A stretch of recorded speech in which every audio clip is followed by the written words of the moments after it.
Almighty God, by whom alone kings reign and princes decree justice, and from whom alone cometh all counsel, wisdom, and understanding.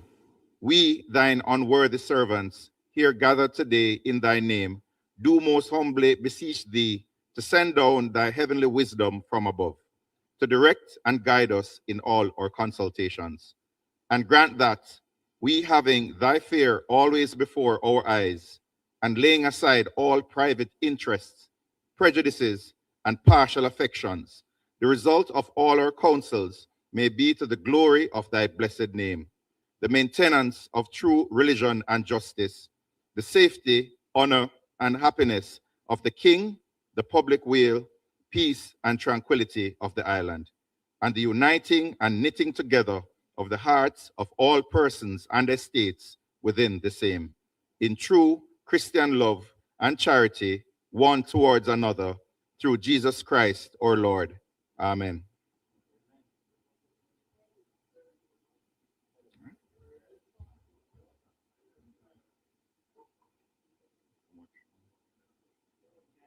The man them just throw this up and come give me.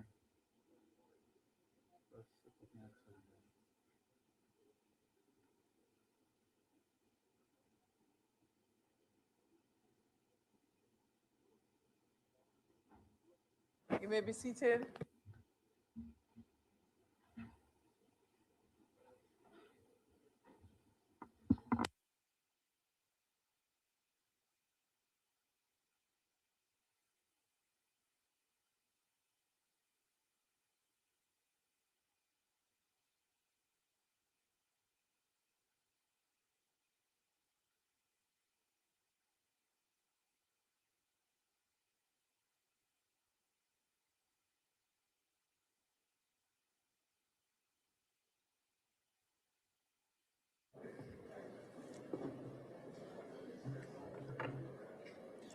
This honorable House now resume its sitting.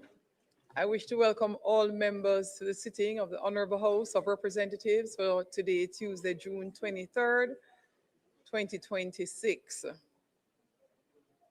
Today, we continue with the sectoral debate, and we will have presentations from the Minister of Tourism and Member of Parliament for St. James East Central, from the Member of Parliament of Portland East Central, that is the Minister of Tourism, East Central, Honorable Edmund Bartlett, the Member of Parliament for Portland Eastern, Mr. Isaac Buchanan, Member of Parliament for Westmoreland Western, Mr. Ian Hales. I see a long list of specially invited guests.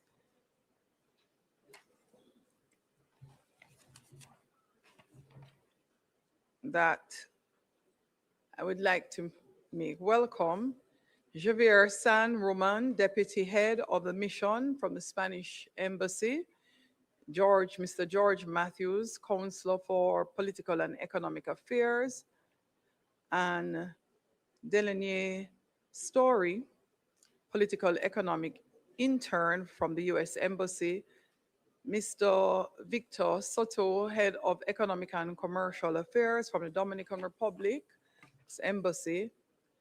Councillor Joan John, Jamaican Canadian member of the Southgate Municipal Council from Ontario, Canada. The Honorable Godfrey Dare, OJ, CDJP, Chairman of the Tourism Enhancement Fund, long-serving chairman he has been. I wish to also welcome the Permanent Secretary in the Ministry of Tourism, Ms. Jennifer Griffith, who is here with us today, along with the team from the Ministry of Tourism. I wish to also welcome the constituents from the constituencies of St. James East Central, Westmoreland Western, and Portland Eastern, who are in the gallery today in support of their respective members of Parliament. I'm not seeing it on the list, but I can recognize a beautiful star sitting up in the gallery, none other than Carmen Bartlett. Mrs. Carmen Bartlett, it's a pleasure to see you.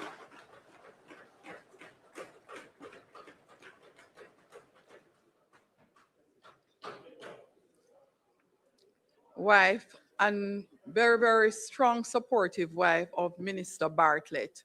Thanks for making it here.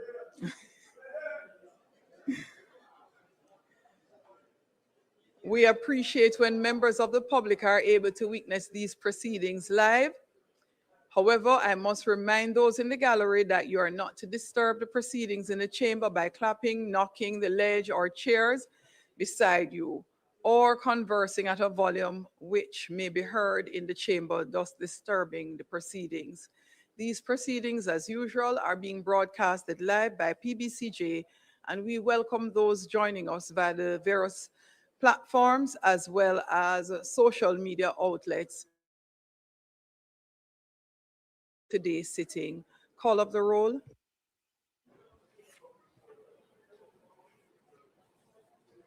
Mr. Clark, Mr. Green, Dr. Holness, Dr. Chang, Mrs. Williams, Mr. Bartlett, Ms. Grange, Dr. Tufton, Mr. Mackenzie, Mr. Montague, Mr. Vaz, Mr. Chuck, Mr. Charles Jr., Mr. Morgan, Ambassador Marks, Mr. Samuda, Dr. Wheatley, Mrs. Cuthbert Flynn, Mr. Terry Long, Mr. Witter, Mrs. Dalrymple Filbert, Miss Morrison, Miss Lee, Mr. Williams Donovan, Mr. Main, Miss Crawford, Mr. Delroy Williams, Miss Hamilton, Mr. Sivright, Mr. Azan, Mr. Brown,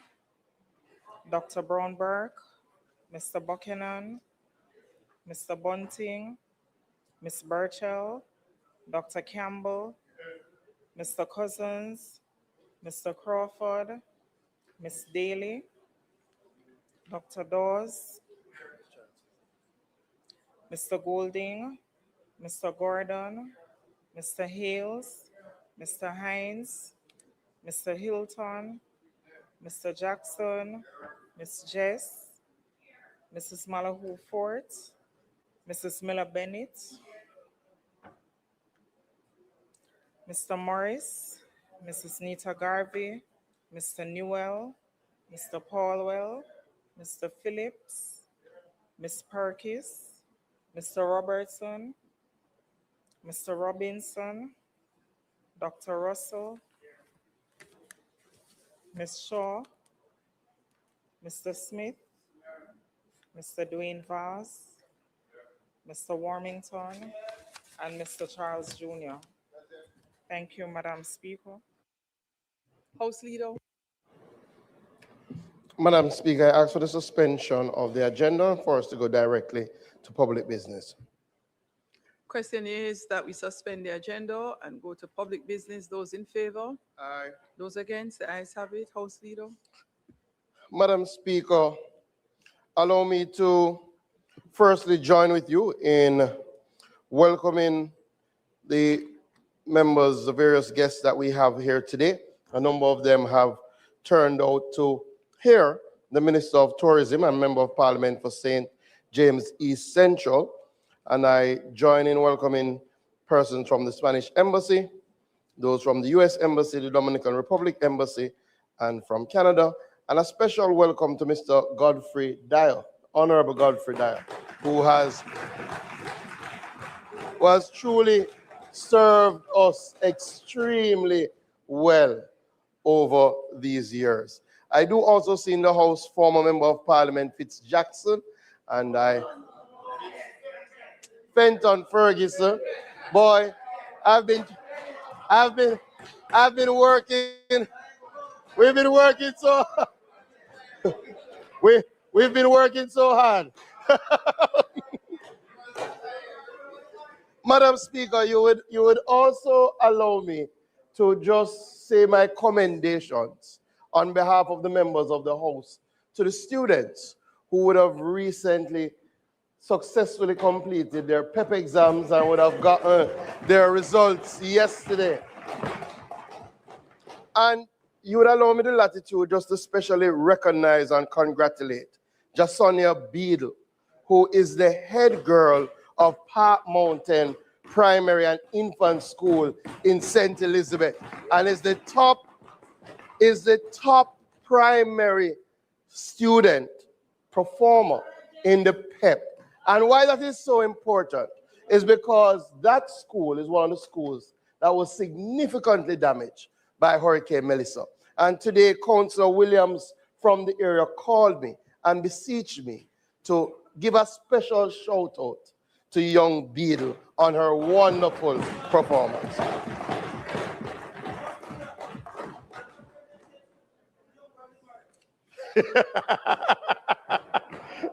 It appears there's a lot of congratulations in order, but I allow the members to do those privately. But we do see a new man has joined us today, and I will leave it at that. We now turn to our first presentation in our sectoral debates, and we will hear from the World Tourism Minister, Member of Parliament for St. James East Central, the Honorable Ed Bartlett.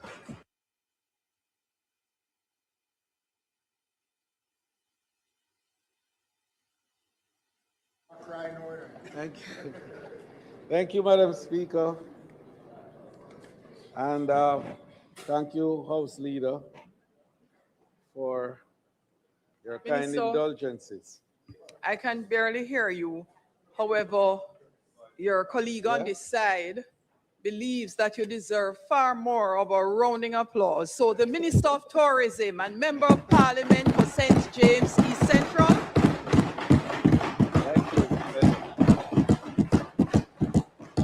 I'm not going to give you any envelopes. Thank you very much, Madam Speaker. Madam Speaker, I begin by acknowledging your distinguished leadership in this honorable House. And I also recognize the members of Parliament on both sides of the aisle and the dedicated parliamentary staff led by the Clerk of the House, whose professionalism, discipline, and quiet service support the effective functioning of this institution.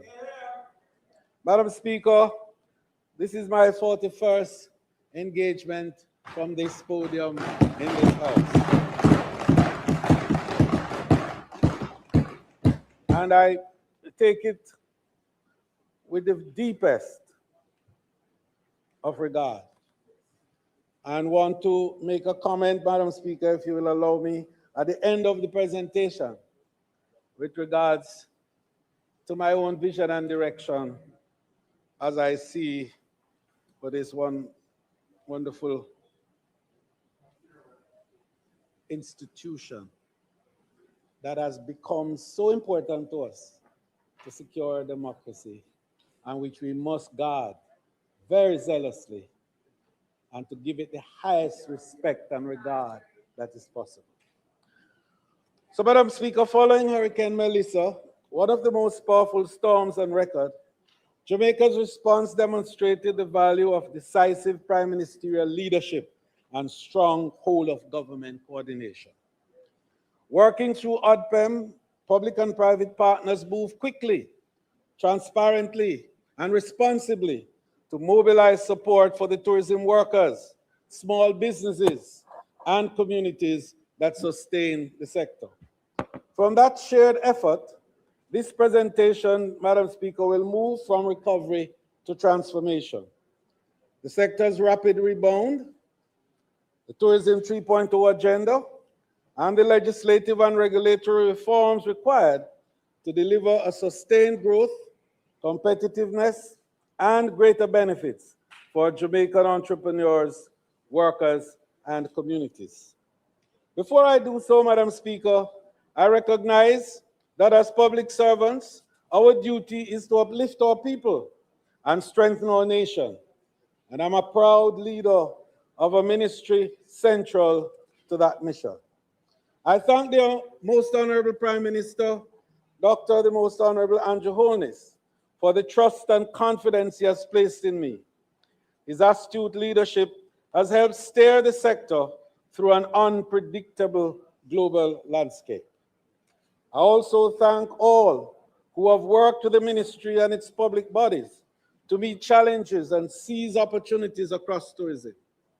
Our industry and private sector stakeholders have helped to protect livelihoods and have advanced national growth. I extend my deep appreciation to my Minister of State, the Honorable Tova Hamilton, our Permanent Secretary, Jennifer Griffiths, whose administrative excellence continues to drive the ministry's operation. Madam Speaker, I acknowledge the hard-working team within the ministry and its public bodies, along with chairpersons, board members, and executive directors. I also thank the Jamaica Hotel and Tourist Association, its president, Christopher Jarrett, and his executive team for their cooperation during one of the most difficult periods in the history of the industry. To my constituents, the second love of my life. And the first love is intermingled with them today in the gallery. But I'll talk about my first love at another moment. That constituency, Madam Speaker, that has given me 6 consecutive terms as their representative, and has enabled this year for us to celebrate the 30th anniversary of our education program in that constituency that has provided scholarships for thousands of children in every institution in Jamaica today. There is a student from East Central St. James. Universities, medical department, history, science, and all the areas of discipline. And I'm proud of the work that the team has done. And particularly, Madam Speaker, you will allow me to commend my counselors who are here today and my staff at the constituency office led by Mrs. Simone Matheson Powell. And I particularly wanted to highlight Simone because she has been the tower of strength in that constituency. And when I travel all around, I can get full report from Simone for the great work that is being done in the constituency. My CPOs that have worked so hard to protect the very steps that I take. And my driver, you know, Madam Speaker, I have to mention my driver because we call him Air Derval. And he gets us from Kingston to Montego Bay, I won't tell you in what time, but in good time and safely so that we can conduct the business of the state and our constituency. And I wanted to particularly single him out because this is the 10th year that he has been the driver on record for mine. Madam Speaker, now on a personal note, and I know you will allow me this. I'm grateful for the support of my family, especially my dear bride.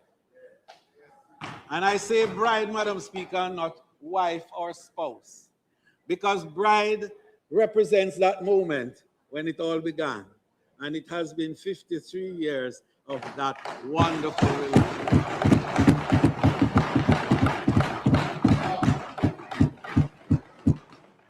Carmen really has been a source of great inspiration and encouragement to me over the years. And I'm thankful for her unwavering support and constant presence. Most importantly, Madam Speaker, I thank God for the health and strength to serve. I remain committed to serving our people, strengthening our tourism offering, and advancing a sector that delivers lasting benefit. Madam Speaker, before I turn to the state and direction of the Jamaica's tourism sector, permit me to pause and honor a man whose life reflects the very theme of today's presentation, trust and confidence. I speak of Dr. the Honorable Godfrey Dyer, OJ, CD, JP, LL. Mr. Dyer's story is not simply a record of titles held.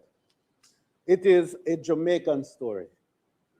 Humble beginnings, big dreams, hard work, service, risk, recovery, and impact. Mr. Dial was first made a director of the board of TF on its inauguration, and later served as chairman from 2007 to 2011, and again from 2016 until 2026 when he retired.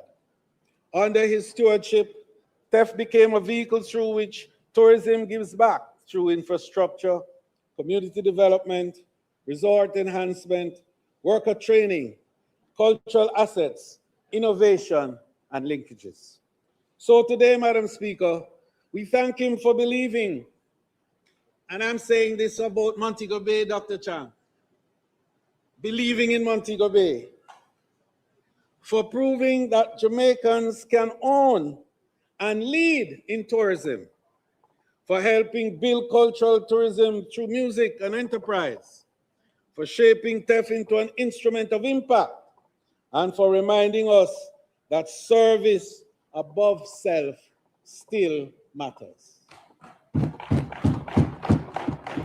Honorable Godfrey Dyer's life teaches us that trust is earned over time, confidence is built through performance, and legacy is secured through service. That, Madam Speaker, is where today's theme begins. Madam Speaker, today I speak to the state and direction of Jamaica's tourism sector under a theme that is both timely and necessary: trust and confidence. It is timely because we are governing in an age of global uncertainty, where economic shocks, climate disruptions, geopolitical instability, technological change, misinformation, fragile supply chain, and rising public expectations are testing every institution and industry. It is necessary because no industry can survive on shifting sand.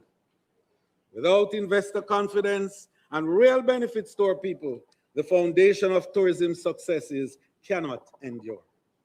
In tourism, these pressures are especially sharp. When uncertainty rises, travel is often one of the first decisions people reconsider. Visitors must feel confident enough to book, board, and spend. Investors must feel confident enough to commit. Jamaica must trust that tourism's growth is credible, inclusive, and beneficial. Confidence, Madam Speaker, speaks to performance. Jamaica's ability to compete, recover, grow, and deliver quality consistently. And trust speaks to legitimacy, strong systems, clear standards, modern governance, inclusion, and promises honored. Confidence brings people here, Madam Speaker, but trust brings them back. Trust attracts investment, strengthens belief, and secures the future. That, therefore, Madam Speaker, is the frame for the report that now follows. Madam Speaker, that frame matters. It matters because uncertainty is no longer the exception. It is the operating environment. Tourism is no longer simply a contest of scenery and sunshine. It is a contest of credibility measured by safety, reliability, recovery, and value. That's why Jamaica's strategy now goes beyond promotion. We are building a model grounded in resilience, destination assurance, stronger linkages, inclusive growth, human capital development, and modern governance.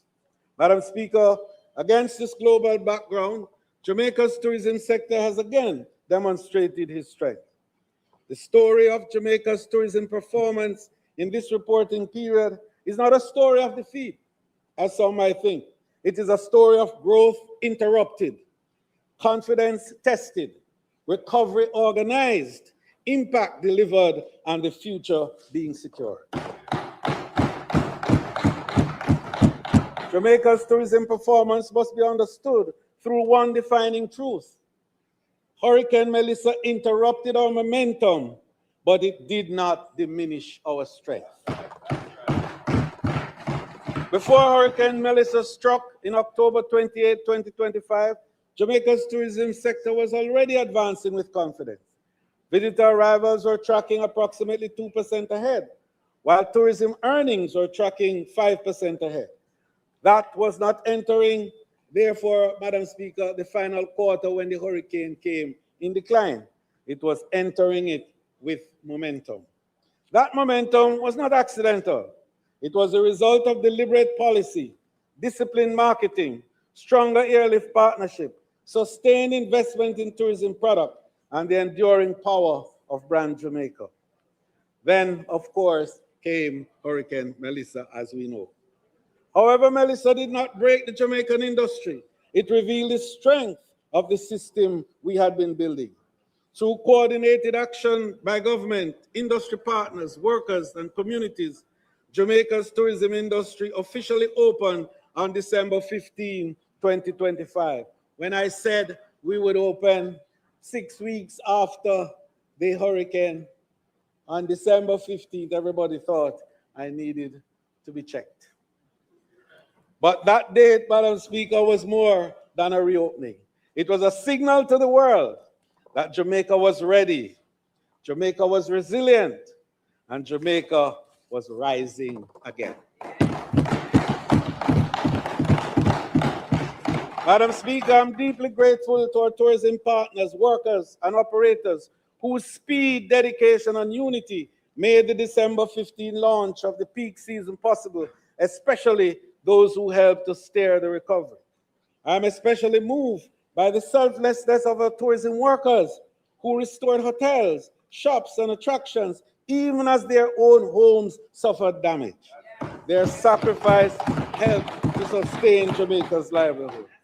Hotels across the sector opened their doors, welcoming displaced workers, media teams, and emergency personnel, and in so doing, Madam Speaker, helped families to begin the process of rebuilding. They provided rooms for staff and their families, accommodation for those supporting the national response, and I can remember Minister Vaz calling me and saying how the JPS people were coming from all over and didn't have anywhere, and the hotels that were half damaged found a way to accommodate these and other personnel who were coming to ensure the recovery took place. So they provided room for staff and their families, accommodation for those supporting the national response, relief supplies, construction material, grants, and interest-free loans. And I want to make that point because there are some who believe that the hotels did nothing for the workers. They provided interest-free loans for a number of workers. I went to some of these facilities, spoke with them, local brands. And I didn't want to call brand names today, and I won't. But when I say local brand, you know what I mean. International brands as well. And the other night, when we were at a certain anniversary, that point was made as to $1 million of grants that were provided to workers to assist them in their recovery from that particular hotel. So, Madam Speaker, our visitors too rallied. And I want to just pause to say thanks to some international agents whose names I can't call because there were so many. But there's one particular one, the World Central Kitchen. Madam Speaker, we housed them, and for my sins, I happen to know the people who were involved with them and managed to help them to get to Jamaica and gave them the convention center as their base. Cost us a little bit, and Maureen James and her team had to work very hard to bring it back. But they were able, Madam Speaker, to provide over 3 million meals for workers and people across the Western Jamaica, while at the same time provided jobs for 350 ground transportation operators who were carrying the food and supplies all across the region. Madam Speaker, that to me is confidence. That to me is trust. So, Madam Speaker, repeat guests launch grassroots funding campaigns even on their own. At Coca-Cola Palm in the Grill, one visitor shared how her 8th grade daughter, Gabby Nichols, raised $7,500. May sound small to you, but this is a little girl, an 8th grader, a visitor to Jamaica, and she used GoFundMe to raise $7,500 to help workers in that part of the Grill. Others clear debris, help repair properties, and deliberately spend their local independent businesses and vendors. Madam Speaker, that response confirms something deeper than demand. Jamaica has built an emotional bond with the world. To our workers, therefore operators, partners, and visitors who became family, thank you for your hands, your hearts, and your unwavering love for Jamaica. Madam Speaker, let us now turn to the numbers. In 2025, Jamaica welcomed 3.7 million visitors, notwithstanding Hurricane Melissa, which tells you we are really 4-point-something million destination and a 4-point-something billion revenue destination. And I'll talk a little about that later on, Madam Speaker, as we get into the third phase of our development. So that including, Madam Speaker, 4.6 million stopover visitors and 1.1 million cruise passengers, whose estimated gross income, notwithstanding the 3.7, was still $4 billion US. Even on the extraordinary shocks, therefore, Jamaica delivered visitors, foreign exchange, and sustained economic activity across communities, enterprises, and households. And let us be clear, the decline was not caused by a loss of love for Jamaica, that 3.7 million I spoke about. It was not caused by a loss of demand for Jamaica. It was caused by an extraordinary interruption to a destination that was already growing. So through March, up to this March 26, and I wanted to give you a little better detail. My director of tourism is looking straight at me. That up to May of this year, with only 70% of our inventory available, we have already cleared 1 million stopover arrival and 664,000 cruise passengers. And we're getting back the inventory. And we're getting it back, so we'll talk about that a little later. So the Jamaica Tourism Board and I moved quickly to recalibrate our strategy. We went back into the market with urgency and purpose, reigniting destination marketing and advertising across our major source markets, the United States, Canada, the United Kingdom, Europe, and Latin America. Working with major integrated booking partners, we acted to stimulate demand, protect market share, reassure the travel trade, and convert confidence in Jamaica into bookings. This is the new discipline of tourism recovery, Madam Speaker. Move early, protect confidence, defend market share, and position destination for renewed growth. The strength of brand Jamaica is also visible in the airlift data. In 2025, Jamaica's 2 major international airports handed 3.9 million total air seats, generating 3.1 million passenger arrivals with an overall load factor of 80.6%. That piece of statistic is important, 80, meaning to say the demand of which I spoke was there, because even though the airlines were not coming in the profusion that was before the hurricane, they were all coming full, which meant they were leaving passengers behind. So while capacity constraints remain real, the recovery is moving with purpose. As of mid-April, Jamaica's hotel capacity was projected to recover to be more than 80% by summer, meaning to say More hotels are now going to be open starting in July, in August, September, October, and by December, we'll be somewhere about 95%. And the first quarter of 27, we will be 100% restored in terms of our inventory. We saw that clearly, Madam Speaker, as major properties reopen. And I must tell you with pride that today, 80,000 hotel workers have returned to work. Rooms came back into inventory, but more important, Madam Speaker, jobs came back onto Jamaica household.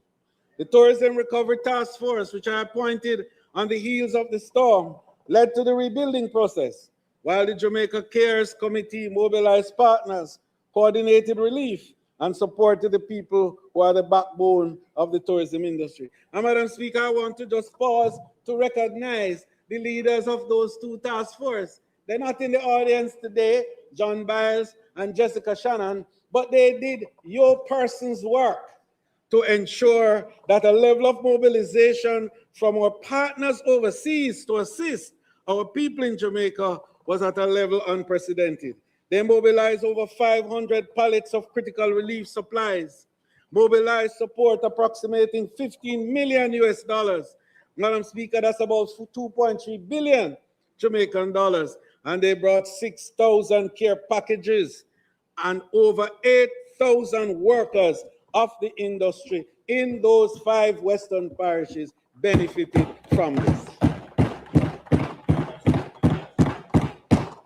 Madam Speaker, the private sector and the Ministry of Tourism through the government combined to create a program called TAP, which was to assist tourism workers primarily who came through, and I want to make that point, came through the HR department of the hotels, and also who were hotel tourism entrepreneurs, like craft entrepreneurs, craft vendors, and like ground transportation people and so on. And that there was a whole system that was set up, properly structured, to enable, Madam Speaker, that the beneficiaries would come primarily from the sector. And I'll say no more about that, but to focus that the beneficiaries were to come from the sector. Anything else you hear from any source is not true. I say no more on that matter, Madam Speaker. So recovery also had to protect the productive links that allow tourism value to reach Jamaican hands. So through Alex, and Alex is our platform that we have established to connect our small players, particularly small farmers, those that have acreage of 2.5 and 3 acres. And we work with RADA in setting up Alex. And I must tell you that that linkage network, Madam Speaker, is the envy of many of our tourism partners internationally because they want to know how we manage to do it. And for those who are saying tourism not helping the little man, and we hear it, but I'll have more to say about that later on. Madam Speaker, that platform connected 2,000 farmers to tourism demand with 2.57 million kilos of produce sold. The wider linkage network, Madam Speaker, that we established brought 995.1 million in agricultural revenue. More than 1 billion Jamaica through manufacturing. And these manufacturing now is not the big guys. It's not the Grace Kennedys and the Seprods and the Westincos and all them big guys who supply tourism that people talk about linkages and retention, which I'll talk about later on. But these were little people who we helped through Exim Bank loan that we established $1 billion we put in Exim Bank to lend to little people in the industry, small hotel owners And we put 250 million at Jamaica National Small Business for the ground transportation people so they can help to build back after this.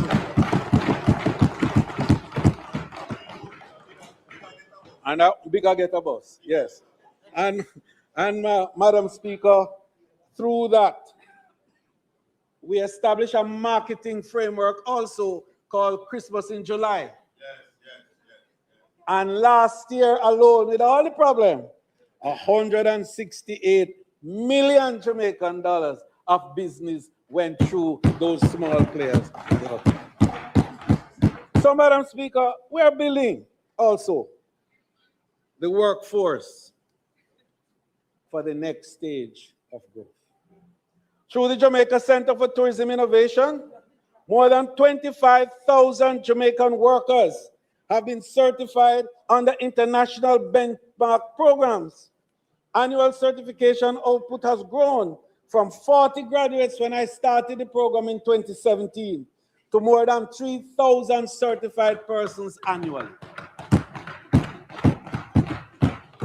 In last year alone, 3,273 certificates were issued. And I want you to listen to this. From 3,589 registration, listen, producing an overall pass rate among the workers of the tourism industry of 91%. You tell me where you get that level of pass in any of the institutional arrangements that we have in education in the Caribbean. In the Caribbean. So these certificates covered guest service, food safety, hospitality supervision, hospitality management, hotel operation, leadership, revenue management, culinary development, and other disciplines essential to service excellence and upward mobility. Madam Speaker, we established also the 2 academies, a gastronomy academy, and I'm proud to say we are the first Caribbean country to graduate executive sous chefs, and I have them in the audience. Our executive sous chefs. Yes, Madam Speaker.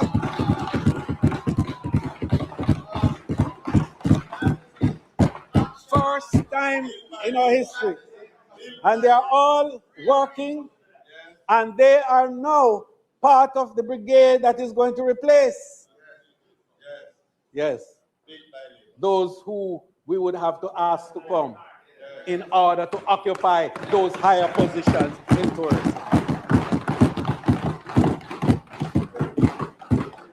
We also established an entertainment academy where we are training our performers, our singers and dancers, so that they can perform at the level that is appropriate. Because we have to understand that tourism brings cultures from all over the world. People with different tastes and different desires for different kind of artistic expressions.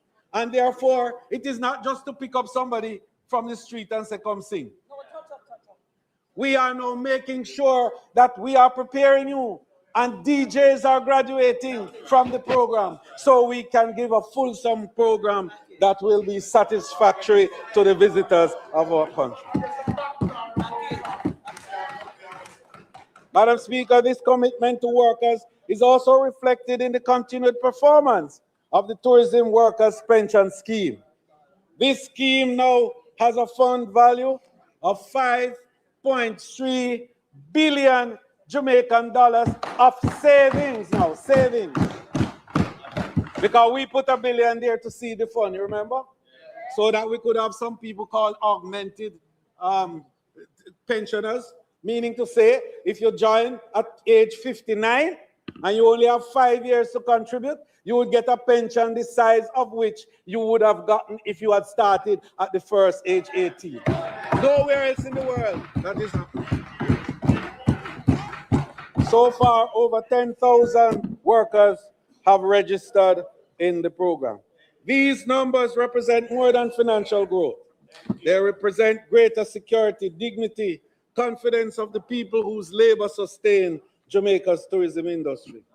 What defines this year, Madam Speaker, is that tourism once again proved itself, not merely as an industry, but as a national platform for jobs, enterprise, foreign exchange, community confidence, cultural pride, and shared prosperity. So, let the message be clear. Jamaica is not simply recovering what was lost. Jamaica is building what comes next. And so we say growth was interrupted, confidence was tested, recovery was organized, impact was delivered, and Jamaica is rising stronger, smarter, more inclusive, and more determined than ever before.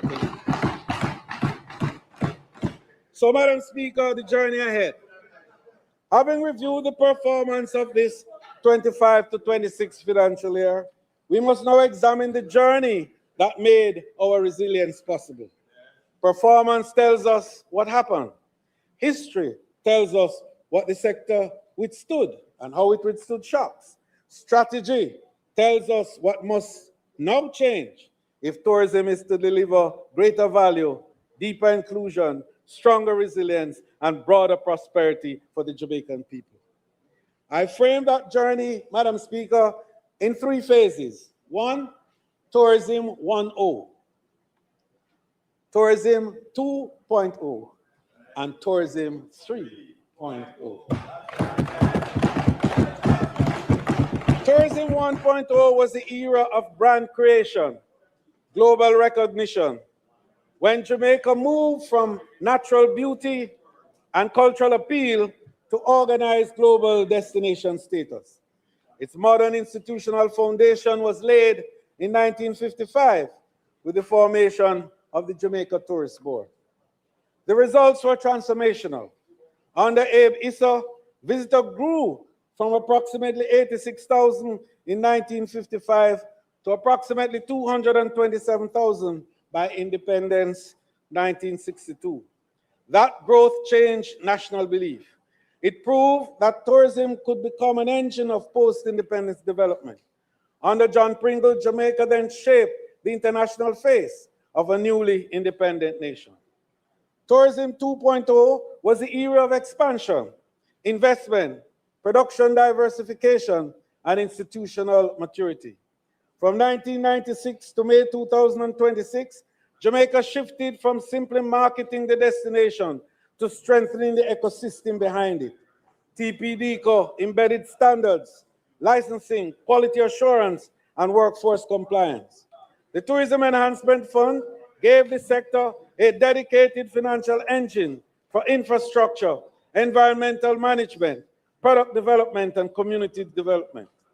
Madam Speaker, this era also taught us that growth without resilience is unsustainable. In 2018, Jamaica established the first in the world of a global tourism resilience and crisis management center, positioning Jamaica as a global thought leader in shock responses.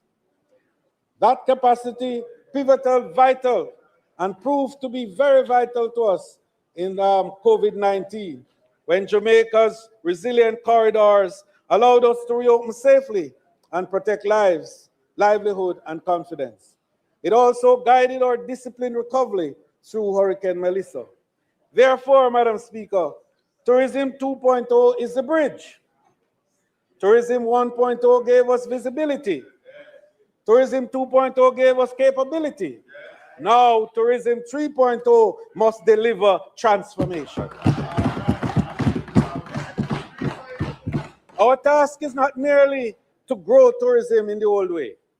It is to move tourism to a higher level of national value, defined not only by arrivals and rooms, but by stronger local retention, deeper inclusion, better governance, resilient infrastructure, higher workforce capability, stronger community participation, and confidence that tourism is serving the national interest. Madam Speaker, as we step into this new frontier, our targets have to evolve too. You recall that our first target was 5 by 5 by 5. And that growth agenda, Madam Speaker, was behind the engine of Tourism 2.0. It did exactly what we asked it to do, driving up arrivals, boosting earnings, adding rooms, and creating jobs. But as we enter Tourism 3.0, we have to think bigger because our potential is bigger. All metrics simply are not enough anymore. Moving forward, our new goal will be guided by the ministry's bolder, more visionary 10 by 10 by 10 growth program. That is to achieve 10 million visitors over the next 10 years and earn $10 billion for the people of Jamaica. This new framework is designed to multiply tourism success across 10 strategic pillars, ensuring deeper local integration, fairer opportunities, and real equity for everyday Jamaicans. So, Madam Speaker, now the context, roadmap, and governance for Jamaica's next tourism economy. 3.0 is not a slogan, Madam Speaker. It is a new development architecture for Jamaica. It begins with a powerful recognition. Tourism is no longer only about hotels, airport, cruise piers, beaches, attractions, and arrival. Tourism is an economy. It is a place where agriculture, manufacturing, logistics, culture, entertainment, health, wellness, technology, transport, finance, security, and community enterprises connect with the global visitor. It is where the farmer reaches the hotel kitchen, where the manufacturer enters the guest room, where the artist meets the global audience, where the worker, entrepreneur, investor, and community become part of one national value chain. The future we pursue, therefore, is not merely a larger tourism sector. It is a stronger Jamaican economy. Yes. That is the central proposition of Tourism 3.0. Tourism must not merely grow in Jamaica. Tourism must grow Jamaica.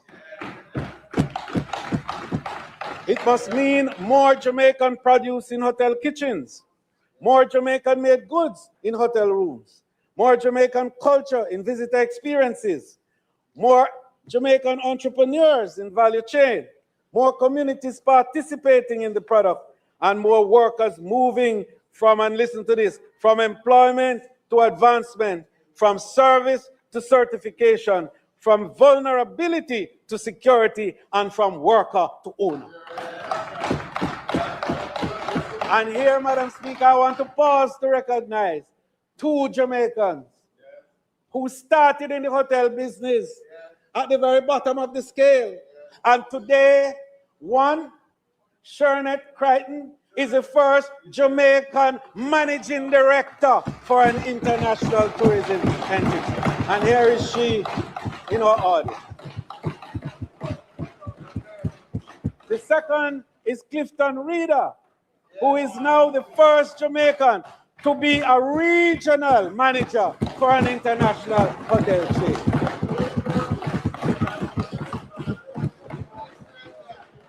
Madam Speaker, I don't complain and quarrel when the claims are made.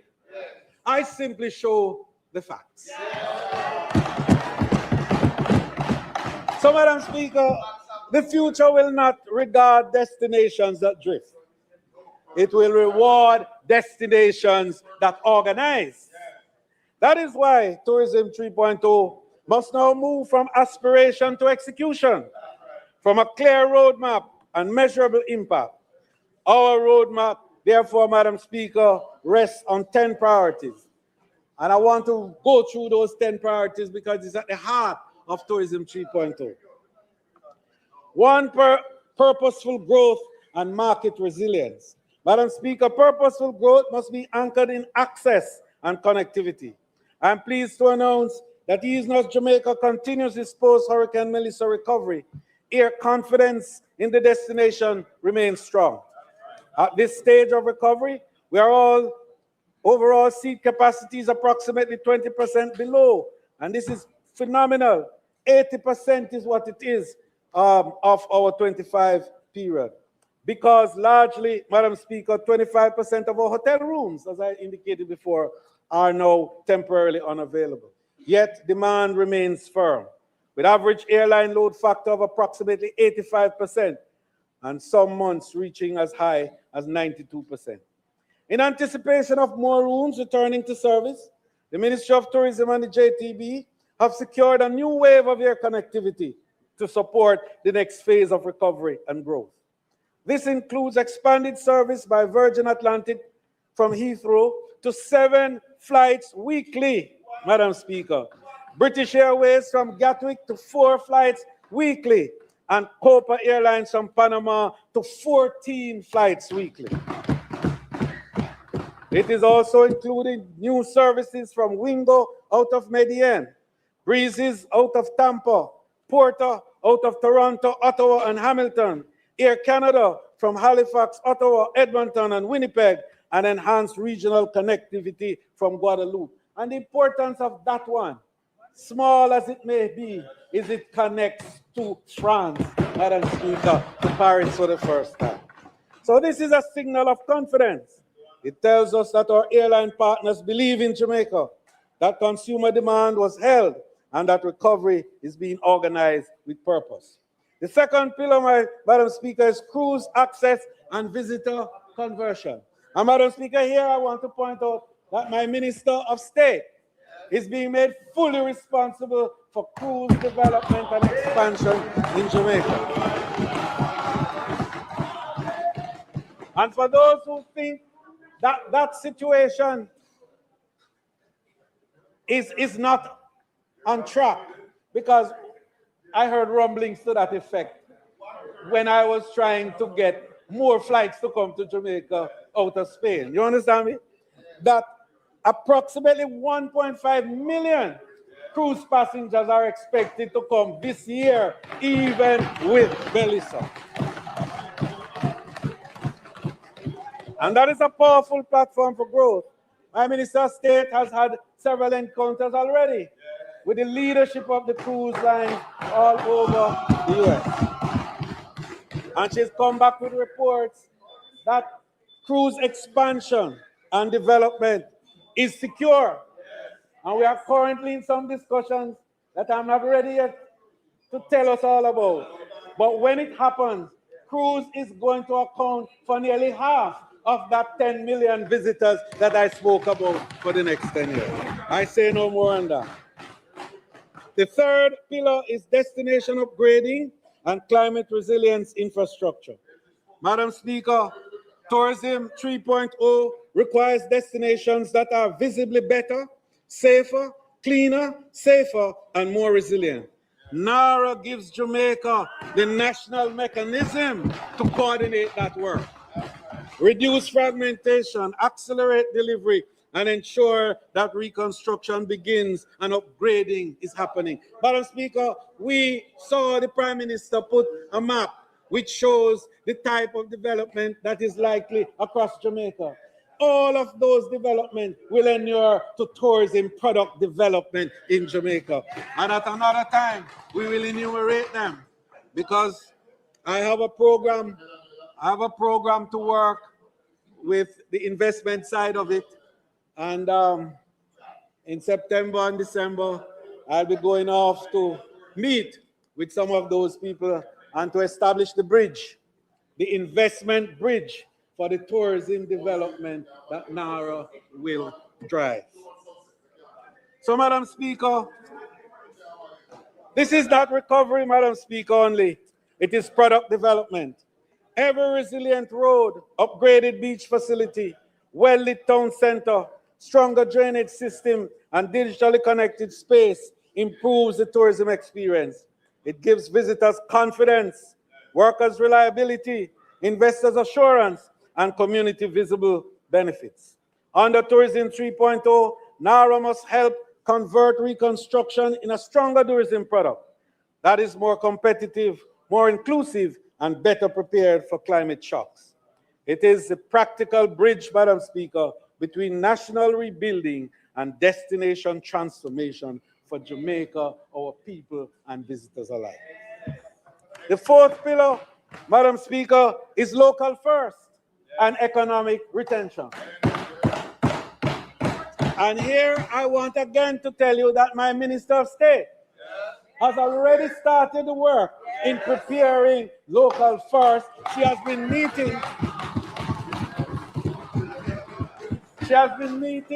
with stakeholders, having consultation, and she has written a voluminous piece already for me on the principles of local first. For too long, Madam Speaker, for too long, much tourism value. No, to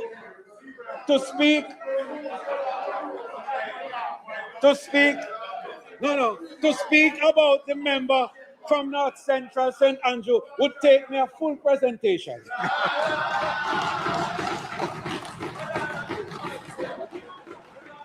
For too long, too much tourism values have leaked out of small island economies. I want us to pause and listen to this one. Team, this is very important because this is at the heart of the contention about tourism, the issue of retention. And I want us to pay a little attention to this, if you will. So for too long, too much tourism value has leaked out of small island economies before transforming the lives of local people. Tourism 3.0 must change that by moving Jamaica from being only a place where tourism is consumed to a country where more of tourism is produced, supplied, packaged, distributed, and owned by Jamaicans. So the action is to implement local first as a practical economic program, not as a slogan, but as a new operating discipline for tourism growth. Local first means stronger local sourcing, supplier development, procurement reform, logistics, financing, quality assurance, standards, readiness for everything, market access, and measurable domestic value retention. Madam Speaker, just for those who have another view, in 2016 when we began, 10 years ago, the retention of the dollar was 20 cents. 20 cents. Today, it is 40.8 cents in the dollar. And when you do the math against 4.5, 4.7 billion US dollars in earning, that is 1.7 billion US dollars that circulates in the economy retained from the tourism activity. And you will hear what the new figure is going to be for retention under 10 by 10 by 10. So, Madam Speaker, I'm pleased to announce that Cabinet has approved local first concept notes already, and we will now move forward to the development of the policy. But policy alone will not be enough. We must now build the systems that allow local businesses to compete, supply, and deliver at scale. And there we move to the fifth pillar. And that one, tourism, is, Madam Speaker, the Tourism Logistics Supply Center. I'm going to say it again, lest there be any confusion in my voice. The Tourism Logistics Supply Center. And I see the member from Western St. Andrew understanding what we're talking about here. So this is why the Tourism Logistics Supply Center is important. It must be seen, Madam Speaker, more than a warehouse. This is why we intend to establish a Jamaica Supply Logistics as the operating system for the supply side of the tourism economy, facilitating industrial expansion and creating economies of scale and scope. The Tourism Supply Logistics Center will be the fifth industry-specific special economic zone under the SEZ Act of 2016. So the government has already established the SEZ and the Logistics Center. And tourism intends to be the first included in that facility there. Today, Madam Speaker, I also pleased to announce that the Ministry of Tourism will work with the Ministry of Industry, Investment and Commerce. Minister and I had the discussion. The Minister of Agriculture, Planning and Mining to realize this project, because that is a little more than safeguarding the future of the industry. It is also expanding the scale, scope of activities within tourism and providing job opportunities on a wider scale.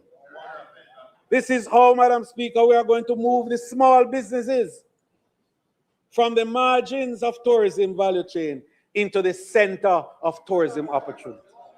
The Tourism Supply Logistics Center will support coordination, warehousing, cold chain capacity, inventory planning, and I can go on to all of the other areas that it will cover. It will serve Jamaica's tourism economy, strengthening the link between our hotels, attractions, farmers, manufacturers, distributors, and service providers. But the opportunity is also regional, and I want to make that point, because Jamaica is not just for Jamaica. Jamaica is for the Caribbean and the region. And so discussions are underway with CTO and IDB on how best to support a broader regional approach to tourism supply logistics, including the funding of a study to help to shape the Caribbean strategy. And I've been asked to chair that subcommittee, and already I have met. And already I've met with the board of directors of IDB, and they have given the undertaking that Jamaica will be the pilot project. That we will start here in Jamaica, and then we'll scale up and expand into the region. So, Madam Speaker, the measurable impact will be increased local procurement, reduce import leakage, stronger local sourcing rates, very important, meaning cheaper goods for the industry, more Jamaican suppliers registered and certified, more small and medium tourism enterprises contracted by tourism businesses. And this is where a number of them are outside. If you notice, they have brought their wares to show you their capabilities, and they will be upscaled to be able to supply at the higher end.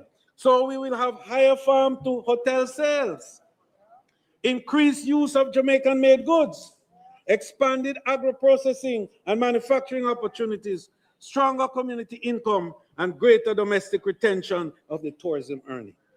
That, Madam Speaker, is Tourism 3.0 in practice. Policy connected to systems, and systems connected to opportunities. The sixth pillar is the future readiness of our workers and human capital advancement. Madam Speaker, I have a very detailed one on this, and I recognize the time constraints that we're working through. But this House has heard more and more how passionate we are about human capital development in tourism.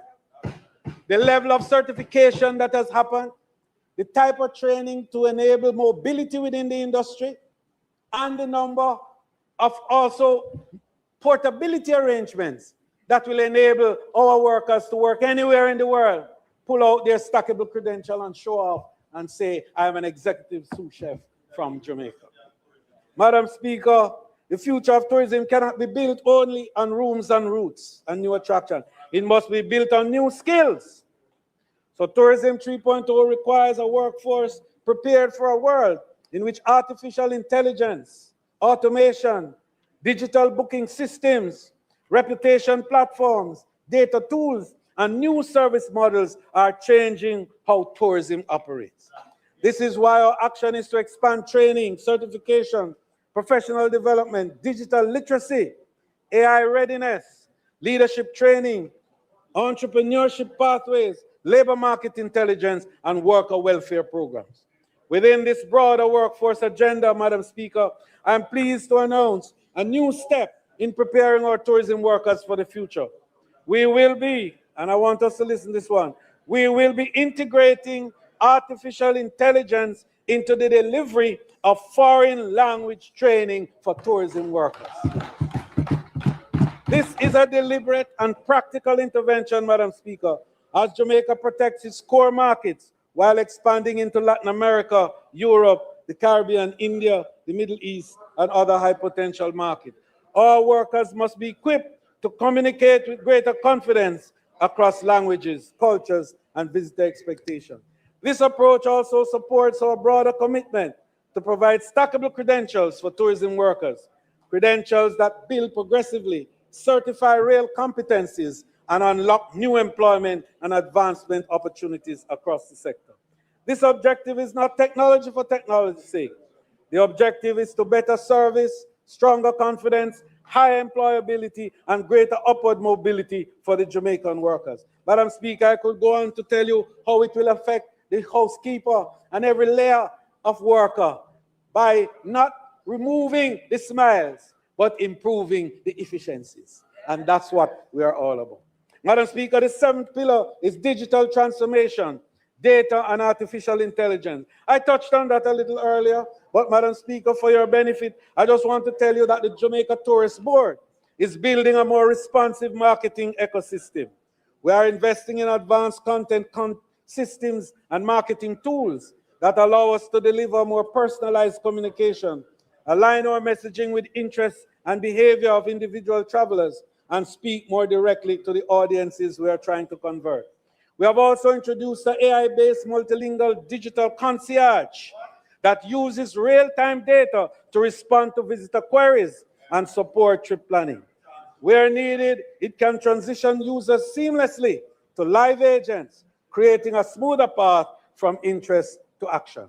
This is supported by a modern content framework that structures Jamaica's destination information so that it can be accessed and understood not only by people, but also by AI-driven platforms that are increasingly shaping how travelers search and plan. This matter, Madam Speaker, it does matter because visibility alone is no longer enough. Jamaica must discover and understand more and more, and we must become more bookable and to provide a more persuasive channel and to utilize technology in a way that influences traveler behavior. We're also placing greater emphasis on data agility. One of the key initiatives underway is a centralized real-time insight dashboard that will bring together audience behavior, tourism trends, Jamaica-specific performance data, and campaign performance into one integrated view. This will also help us to see what is happening as it happens, adjust our messaging quickly, optimize media spend, and capture emerging opportunities before they pass. Madam Speaker, we move to the eighth, and I beg you the time to just finish definitely 3.0. We have two more pillars on this. Destination assurance standards and visitor confidence. Madam Speaker, the modern traveler. Yes, please, yes. The rules of the house is that you should exit. Madam Speaker, the modern traveler is making a trust calculation before every trip. Firstly, they ask, is the destination safe? Is it clean? Is it reliable? Is it prepared? Are the standards high? Can I move with confidence? If something goes wrong, will the system respond?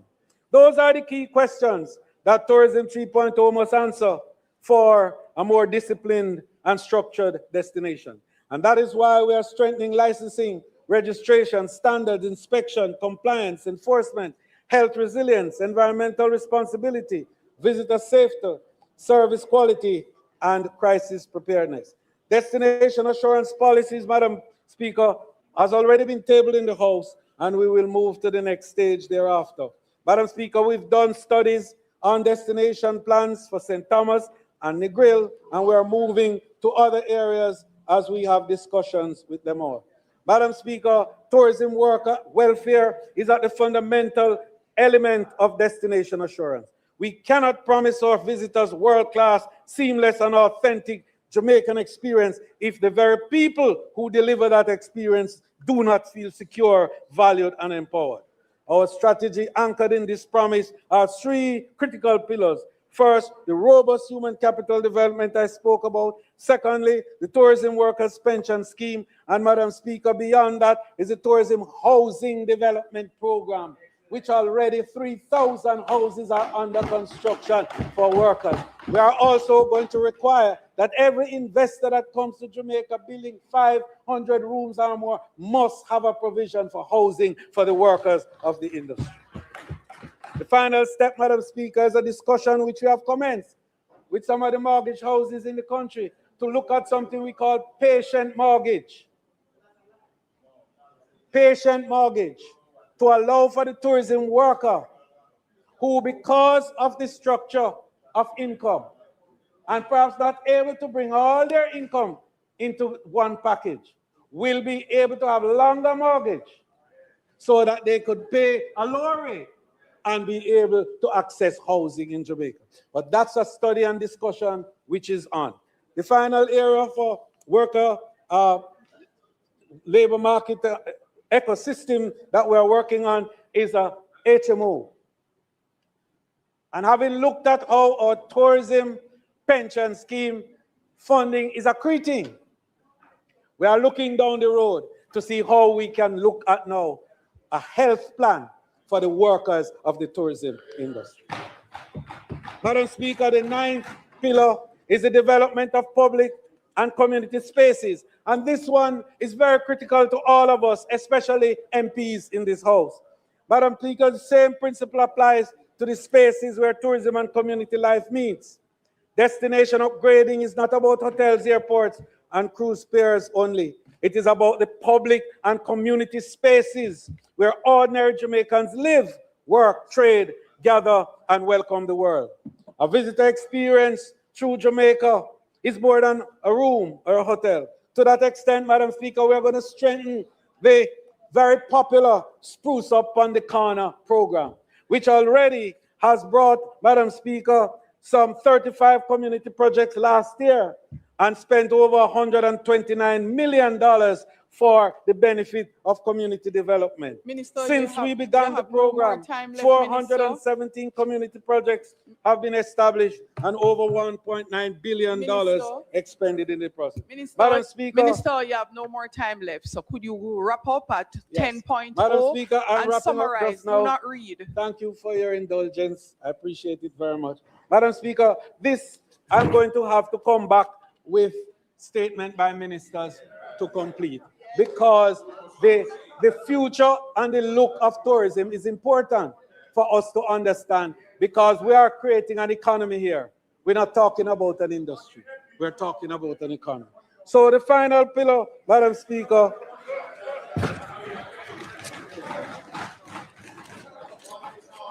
thank you, Madam Speaker. The final pillar is a modern tourism governance and tourism authority, so that tourism 3.0 cannot be delivered through outdated systems. We cannot ask the sector to move faster if our institutions move slowly. We cannot ask the investor to trust the future if the rules are unclear. We cannot ask the communities to believe in tourism if the benefits are not visible. And so, Madam Speaker, we intend to establish to repeal the current Tourism Act, the one which we brought before. We have removed that, of course, a very important part of the new tourism, because today they represent 30% of the visitor arrivals in Jamaica.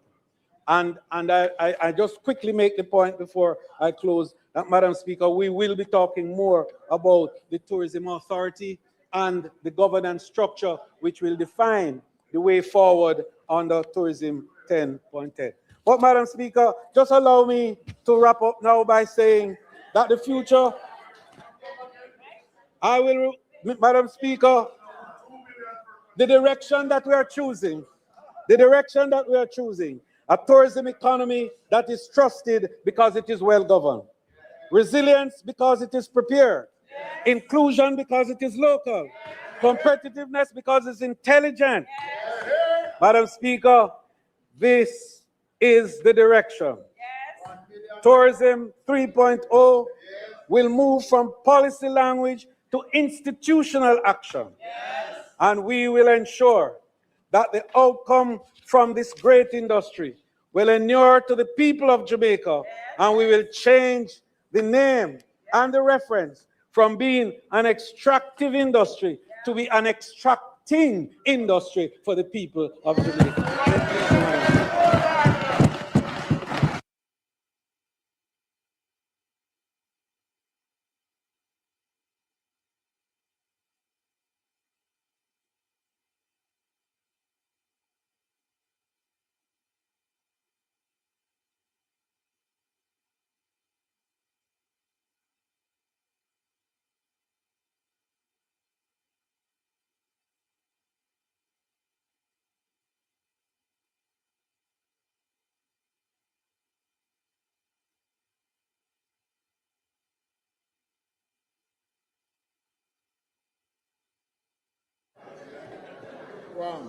House Leader.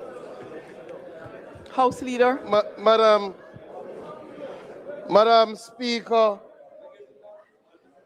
we thank the Minister of Tourism for an exceptional presentation. Definitely chalk, as one member once said, chalk to cheese, you know, action-oriented. We will now continue the sectorial, and we will hear from the Member of Parliament from Western Westmoreland, Mr. Ian Hills.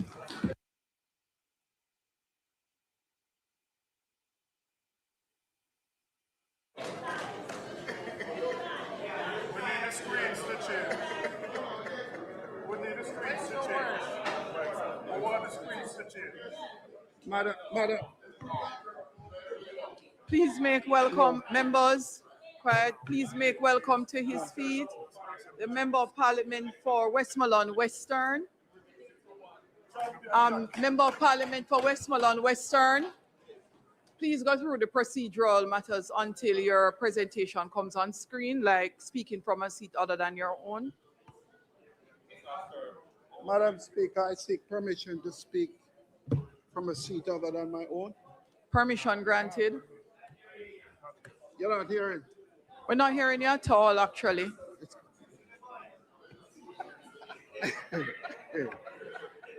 Madam Speaker, I rise to make my contribution. Member from Westmoreland Western, just take your seat for a little bit to allow those members in the gallery from the previous presentation to depart and allow your visitors to come in, as well as a change in presentation.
Member from Westmoreland Western. Madam Speaker, I rise today to make my contribution at the start of my 4th term in this honorable house. Yes, number 4. Now representing the people of the great constituency of Western Westmoreland, the parish of my birth. I wish to thank my Lord and Savior, Jesus Christ. Amen. I wish to thank my family for their unwavering support through every season of my life. And to my constituency executive, I express my thanks and gratitude. I also want to thank the people of Western Westmoreland for welcoming me back home. It is because of you why I can stand here today with a profound sense of honor and humility. On September 3rd, 2011, constituents cast your ballot for my name and for your party, the People's National Party. Most importantly, for a vision of what we can achieve Because of this vision, no long lines could stop your vote, and you delivered a clear message of who you wanted as your member of parliament. So, Madam Speaker, the best way for me to demonstrate my most sincere gratitude is to come to this honorable house and work for the people of Western Westmoreland. My mandate is not for myself. It belongs to every person who knocked on a door, who stood in the rain at a polling station, who believed that their voice deserved to be heard in this chamber. I carry that responsibility with me to this seat and will honor it with every word I speak and with every vote I cast within these walls. Western Westmoreland, I am here because of you, and I am here for you.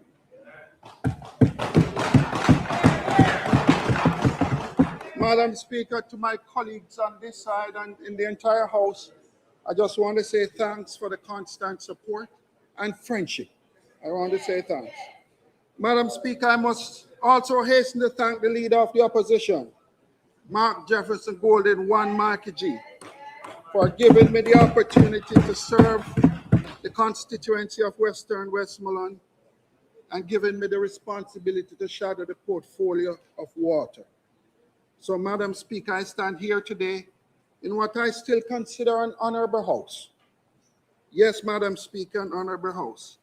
As I sit here week after week, I cannot help but think we sometimes do our brothers, Jamaican brothers and sisters, a great disservice by fueling a narrative that all we do is fight in Parliament. Some even call us the gangs of God House. Yet I know we can send a better message. So, Madam Speaker, we have to ensure that when we come to this house to meet and the bright lights turn on for the sitting of Parliament, we shine bright and positive also. Madam Speaker, it is my conviction and belief that the People's National Party has always done a better job in serving the poor and vulnerable of our country.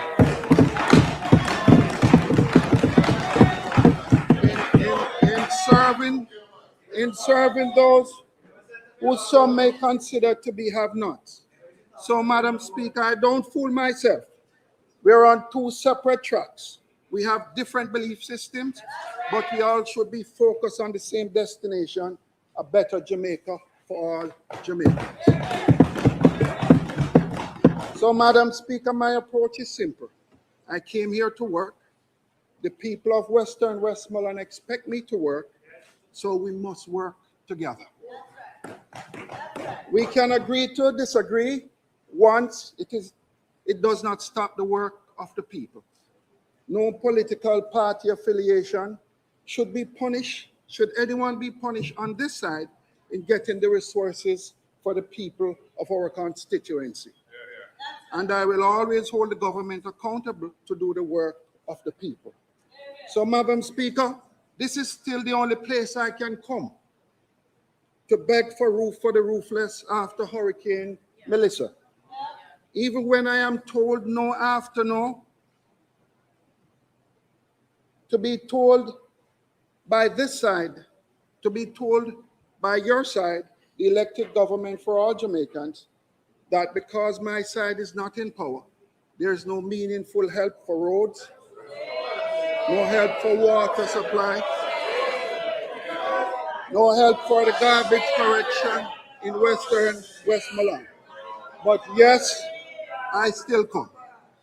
Madam Speaker, I live by the good book, the Bible, and as it says in Galatians chapter 6, verse 9, let us not become weary in doing good, for at the proper time we will reap a harvest if we do not give up. So to my colleagues on this side, I say let's not become weary. Let's continue to do good. The time must come. We must be persistent for the people even when we are told no. Let's send a message to the country that nothing will stop us from doing their business, the business of the people. To all government ministers and members of cabinet, I say, let us have civil discussion as we do in social gatherings, because the people of Jamaica are depending on us. This has never been more urgent than it is now. 8 months after Hurricane Melissa, when Jamaicans in hard-hit parishes continue to suffer. 8 months or 230 days later, 230 nights under tarpaulin, 230 days of no or little employment, 230 days of still no light and no water, and for still too many, 230 days of unimaginable suffering. Better must be done. Madam Speaker, I turn to the immediate matter at hand, the water portfolio. Let me say from the onset, I am not here only to criticize today. Water is too important to the people of Jamaica and to our future to not offer solution. But first, we must get a realistic picture of what the water situation in our country is today. Even though water is life, in 2026, 24% of Jamaican households are still not connected to a potable water supply.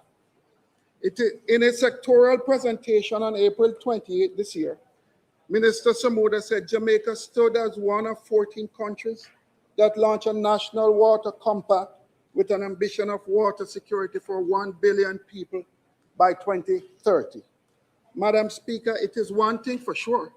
This government is full of acronyms, branding, and big words. 2030 is only 3.5 years away. Lots of work needs to be done. So let us examine the case together. In Minister Samuda's presentation, he included a table to demonstrate the plan to access by constituency. The challenge, Madam Speaker, is he listed 34 projects across the country at a cost of $4.2 billion. But 3.6 billion, or 85% of this money, was being spent in constituency with a Jamaica Labour Party member of parliament.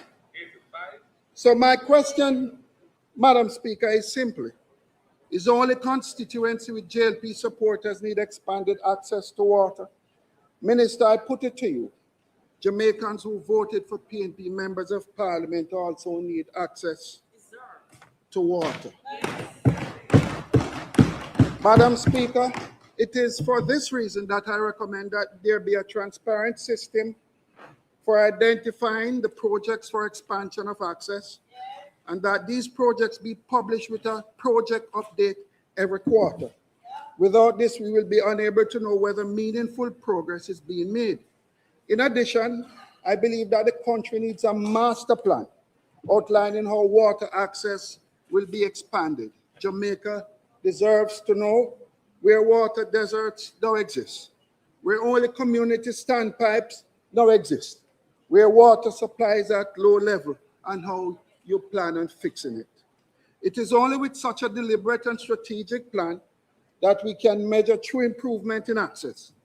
This is how the minister and appointed boards should be setting policy direction for the NWC. Every day, the hardworking employee of the NWC and other entities get up and go to work. Any failure in the system is not their failure. It is the failure of policy direction. Until policy and direction is given, the life-changing impact of water will not reach many Jamaicans. Madam Speaker, the truth is Jamaica's existing water supply system operates in silos and are inefficient. So in looking at improved access, I must also speak to linkages, supply, and demand. Jamaica has over 1,000 water treatment and water pumping facilities and 11,000 kilometers of pipe. It supplies an estimated 190 million gallons of water daily to its customers. Yet most of the systems are not linked. What we have are independent systems with almost zero focus on strategically having supplies in areas that are faced with constant drought or no supplies. We must be futuristic in any approach being taken as we try to play catch-up. This can be supported by looking at the transfer of water via linked transmission lines. Guided by supply charting and demand planning, there should be a comprehensive assessment and implementation of a large-scale project of linking transmission line, so that once and for all, across Jamaica, we will have real opportunity to get potable water for in existing lines. Madam Speaker, we know that linkage is based on supply and demand work. Just look at what is being done to move water from Martha Brain Trelawney to the Great River in Hanover, supplying Trelawney, St. James, and Hanover, where for the first time, thousands of Jamaicans will now have access to potable water. In short, this is an important policy shift, as without linkages, we will continue to truck water across Jamaica for a very long time, with this cycle repeating itself year after year. But Madam Speaker, while the goal of expanded access is noteworthy, I would like to recommend to the Minister that he address the inconsistency delivery of water, even for those who are already connected. Because, Madam Speaker, let's not fool ourselves by thinking that once you're connected to the supply, you will have water. No, not also. Those of us in rural Jamaica especially know all too well that when the Jamaica Public Service Company grid goes down, we are not only without electricity, but hundreds of critical water transmission lines goes down also. Madam Speaker, this is more evident when we experience Hurricane Melissa. For days, weeks, and months, Western Jamaica went without light and water. And Madam Speaker, just 18 days ago on June 5th, with the All Island blackout, our water transmission lines went down. Again, we must improve the energy efficiency of our water supply. Madam Speaker, I listened to the Water Minister's presentation, and not enough was said about advanced technology in areas of water treatment, ensuring that we pivot and strategically shift from a system that was solely designed to implemented with only one power generation source in mind. The Minister highlighted that the solar pumping system installation at 3 locations under rural water, the NWC Forest Hill Solar Project valued at $81.5 million. The Forest Hill Solar Project represents only 10% of the $885 million Jamaican dollars targeted for energy efficiency. NWC projects, and this will save the NWC 14.2 million Jamaican dollars in electrical costs yearly. While we are happy it is concluded, the country would be shocked to know it is the only project completed for energy efficiency. As a matter of fact, Madam Speaker, of the 13 projects the Minister identified, this is the only one completed. And 9 of the projects have not even yet started. So, Madam Speaker, my advice is let's not come back here talking about energy efficiency. Action is needed now. We see how fragile our system is in times of crisis and disaster. Madam Speaker, we have to ensure that 10 years from now, the JPS will not be the primary source providing energy, but will be a secondary option operating more like a backup. Madam Speaker, to drive my point home, I want to remind the country that the NWC pays an estimated $1 billion Jamaican dollars monthly for electricity to pump water. If the NWC JPS bill is cut by 50% by technology over the next 10 years, the country and the people of this country will save up to 60 billion Jamaican dollars. Can you imagine how many more people in rural constituencies could get water with those savings? Further, Madam Speaker, the recently published Auditor General report revealed that the NWC owes $33 billion with a B to people and about $5 billion in outstanding collection. That no make no sense. The NWC is challenged with liquidity to pay its bills, which the JPS bill would be one such bill.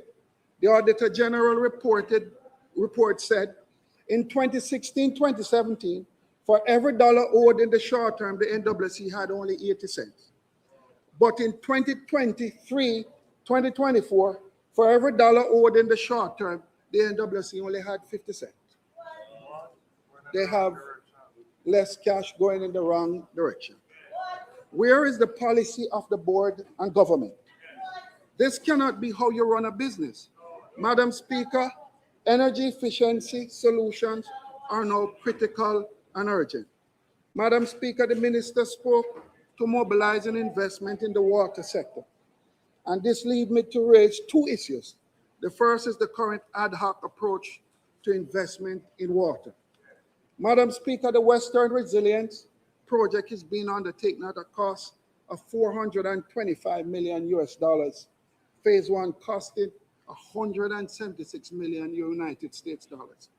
It will include a replacement of the transmission main between Montego Bay, the Great River Water Treatment, and the Queen of Spain New Martha Brae Treatment Plant in Trelawney, where non-revenue water loss is currently estimated at a high of 71%.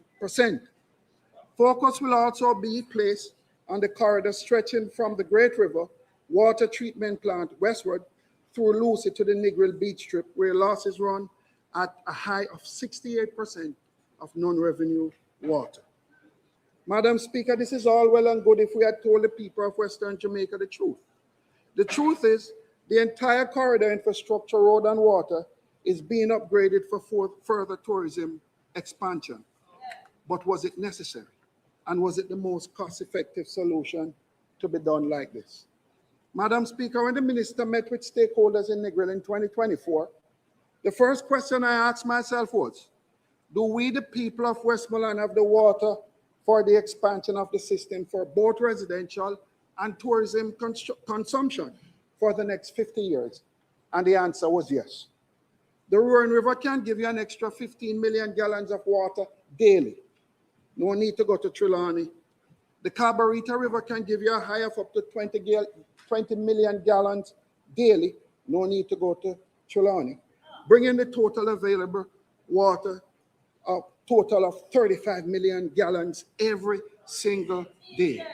So why then should we spend nearly $500 million United States dollar to give the people of Westmoreland water from Trelawney when the water is already in Westmoreland? Madam Speaker, I can only conclude that it is felt that if you give the people of Western Jamaica water before the tourists, for some strange reason, none will be left for the tourism sector. So in the end, someone made the decision to do the opposite. The project is now designed, will never fulfill demand downstream, and it's an ad hoc and wasteful allocation of capital. The 500 million United States dollars could have been used to upgrade the parishes of St. Anne, St. Mary, Portland, St. Thomas, St. Catherine, Clarendon, Manchester, and St. Elizabeth.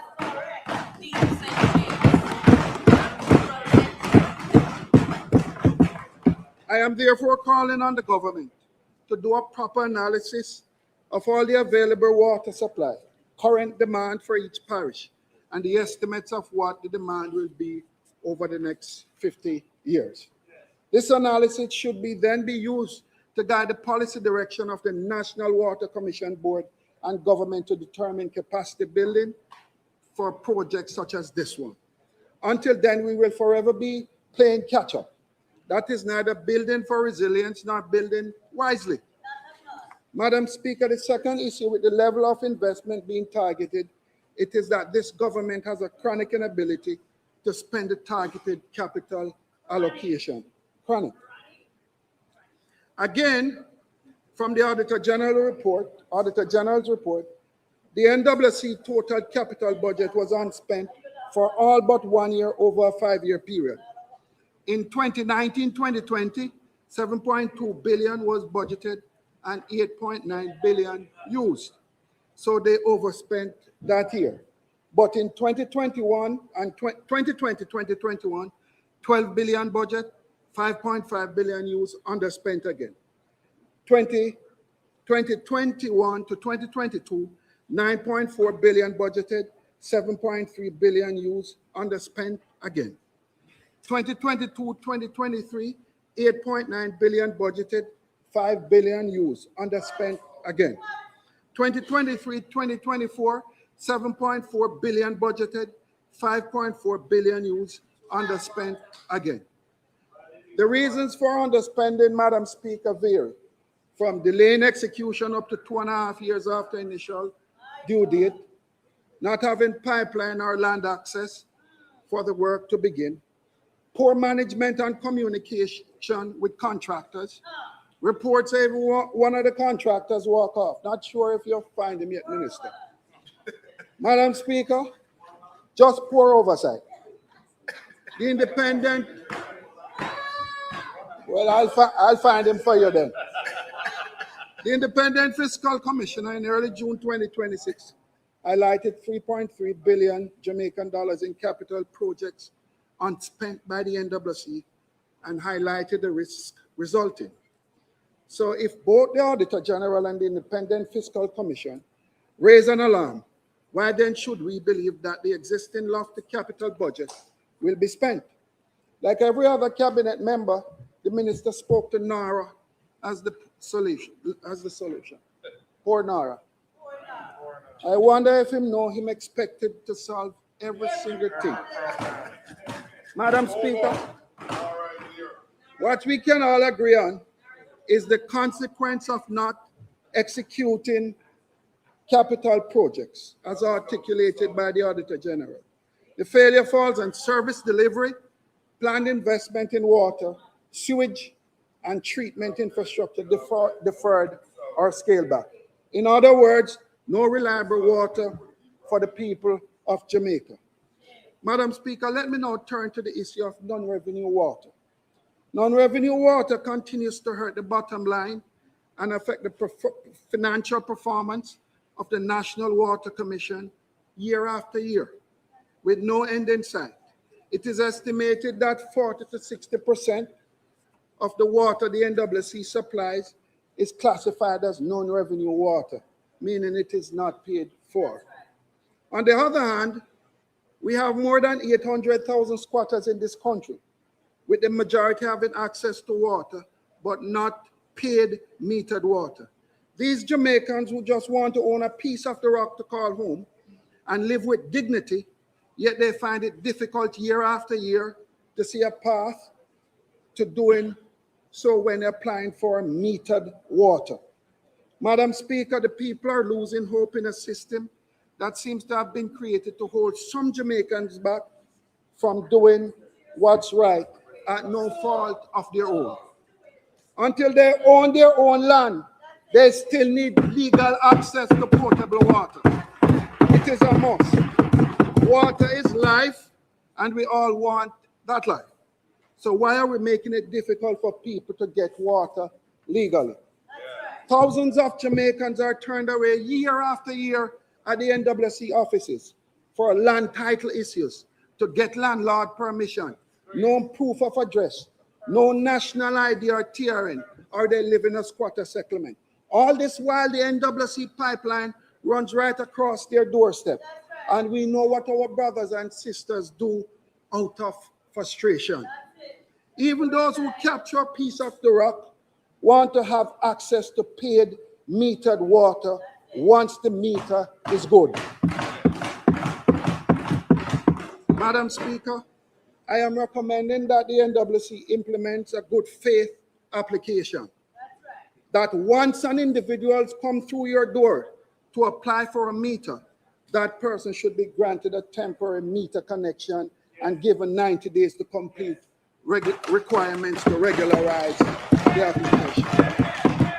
Let's make a real attempt to start reducing non-revenue water.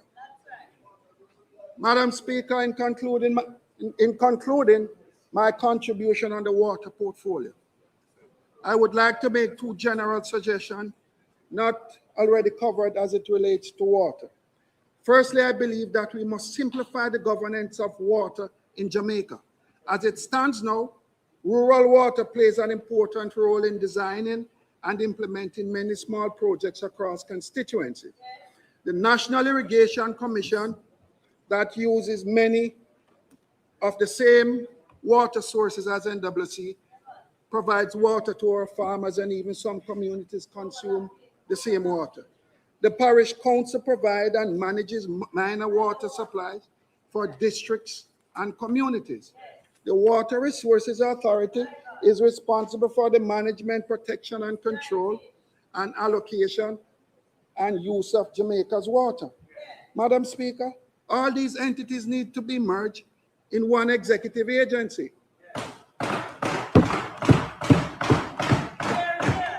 That will provide greater oversight, stronger collaboration, and improved flow of project implementation. Importantly, they will cost us as Jamaicans less if consolidated. We would cut waste and be more efficient in deploying staff and maintenance and to carry out more projects. Secondly, as part of the mandate, the centralized executive agency must ensure that in delivering water services, the customer must come first. Madam Speaker, the customer focus initiative must be delivered. Smart meter installation, so that there can be confidence in billing amounts and consumers are only charged for the actual amount that they use. Increase responsiveness so customers can actually speak to someone when they call to query on the phone. Fixing the issue of earring pipes that gives wrong meter reading from defective meters. Responding to broken lines faster. And finally, coordination with other agencies to ensure roads are fixed within 48 hours after works completed. Madam Speaker, if the NWC is to become efficient and profitable, it must focus on improved customer service, deal with the real cause of non-revenue water, and remove politics and government policies that only favors one side. This is the only way the NWC can and become viable. Madam Speaker, before I take my seat, allow me a moment to end where I started, with my employers, the people of Western Westmoreland. Madam Speaker, of late, their challenges have rested heavily on my heart. Don't even think I've ever had a relationship that pains my heart like how the struggles of the people of Western Westmoreland have pained my heart, Party Leader. I'm telling you. Madam Speaker, firstly, it pains my heart every time a constituent calls to say police burning down their ganja field.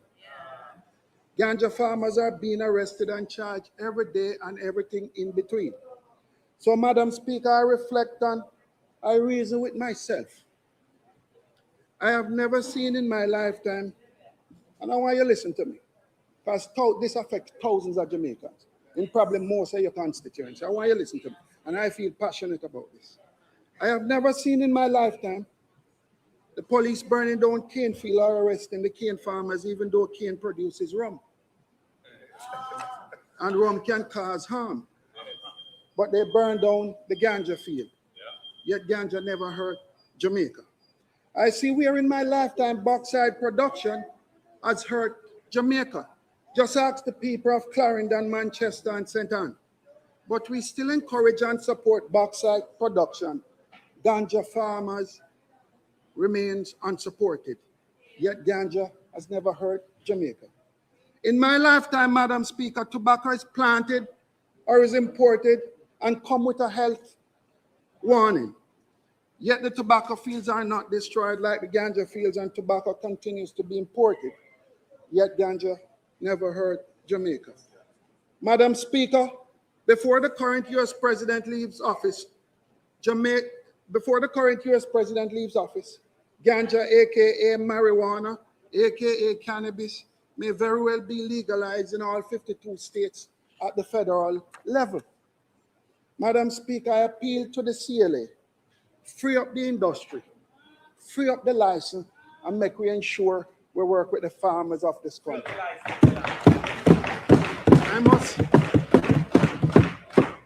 I must stop and thank Mark Golden again for his vision and foresight in starting the process of full legalization.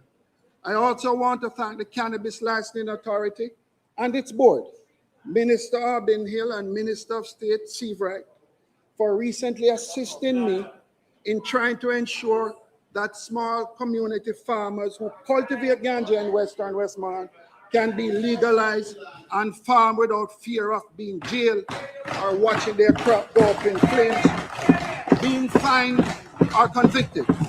And most importantly, they can reap what they sow and go home to their families and not a jail cell after a hard day's work. To this parliament, I say, bauxite will be gone soon. Sugar is on its deathbed. Let's ensure that we grow and protect the ganja industry. I pledge my support to the government in developing a legalized industry that will benefit all our people. Madam Speaker, the government under SCJ has over 425 hectares of land in Westmoreland. Most of it is considered idle lands as I speak. Once again, let's free up the license and put our legalized ganja farmers to work as we speak. Let's not fool ourselves. Let's not fool ourselves. When we sell tourism, we sell sun, sea, reggae, and ganja. So every time you hear Minister Bartlett speak about record tourism arrival, just know that one of the reasons why tourists come to Jamaica to make up these numbers is the herb. Secondly, Madam Speaker, every single day my constituency cry out for road and water. From Sheffield, Kettle, Little London, Orange Hill, Brighton, Little Bay, Broughton, Alma, Grange Hill, Tollgate, Truro, Townhead, Blackness, Red Hills, Blue Wary. They're all crying out for road and water. So today again, on behalf of the people, I make representation. Do we need the help? And third and final, Madam Speaker, a large section of employed people in my constituency play a daily role within the tourism sector, delivering Jamaica's acclaimed tourism product. The results are mixed. Multinational profit margins are excellent, and occupancy levels are often high. Yet the reality of low wages for our tourism workers earn each and every day from these multinationals cannot be ignored. And then, Madam Speaker, there are the small, medium-sized operators who build the grill and the tourism sector who now need some urgent attention, and they need it now. So to the government and minister, I urge you to pay attention to the cries of the small tourism operators in the grill. They need help now. Madam Speaker, in closing, I just want to say the government must take a serious look and put a plan of action in place. I encourage the responsible cabinet members to just pick up the phone and call some of the stakeholders in the grill. Call Lee Issa, call Daniel Grizzle, call Lenbert Williams, call Elaine Bradley, call Richard Wallace and Damian Salmon for their thoughts every single day about the reality that they face. As Mr. Penny would say, we are tired of the promises. We are tired of the fancy documents. Let's get some action now. Madam Speaker, in closing, I want to thank the people of Westmoreland Western for doing their best, one day at a time, every day just trying to make it happen. I am proud of them. In their darkest hour, in their moments of questioning why Westmoreland, they still fight to keep hope alive. For those of you in Western Westmoreland who are still without a roof and are trying to rebuild, I know you are trying. Keep that hope alive, knowing that this member of parliament, your member of parliament, will continue to fight on your behalf, whether you voted PNP or JLP. Because in the end, whichever track you're on, we all say, Jamaica, land of our birth. Thank you, Madam Speaker.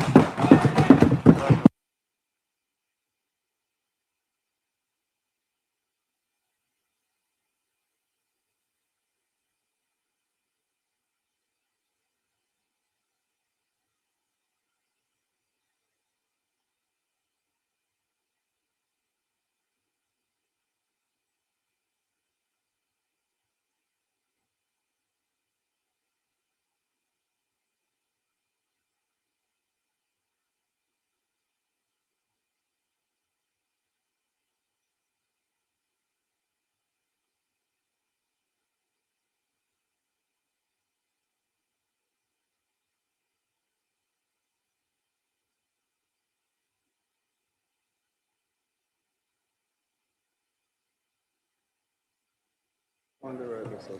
As in where? As in that side? Member from Portland Eastern. That's the wrong photo. It's the wrong photo. It's the wrong one. It's the wrong photo. Yes. Member from Portland Eastern, you're saying that's the wrong photograph? It's fine. Okay. It's fine. It's fine, Madam Speaker. I can proceed without it. Madam Speaker, permit me to speak from a seat that is not mine. Permission granted. Madam Speaker, before you start the clock, my father, Mandy Augustus, big youth, Buchanan, OD, is here.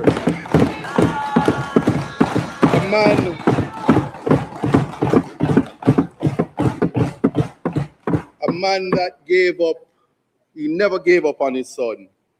My intention today is to make him proud. It took great negotiation skills to get him here, for he's a friend of your husband. But his presence is proof he never wasted his law school money. And my legal team, Alexandra, Iqbal, and John Clark, we did it. Big Youth is here. Permit me to thank the people of Portland Eastern, my extended family, for a resounding victory and giving me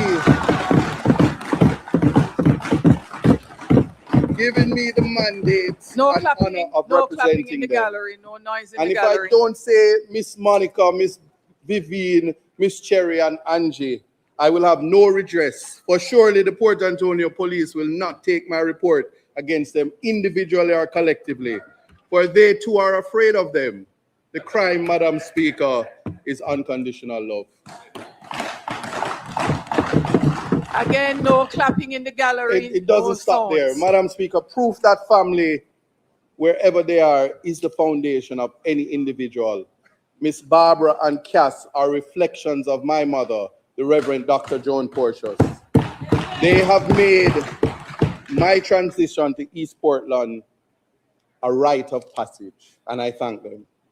I thank my team and recognize councillors Wayne McKenzie and Dexter Rowland as we celebrate 40 unbroken years of holding Port Antonio and Prospect Division. The students of Titchfield High who are in the gallery, I recognize you. One Titch.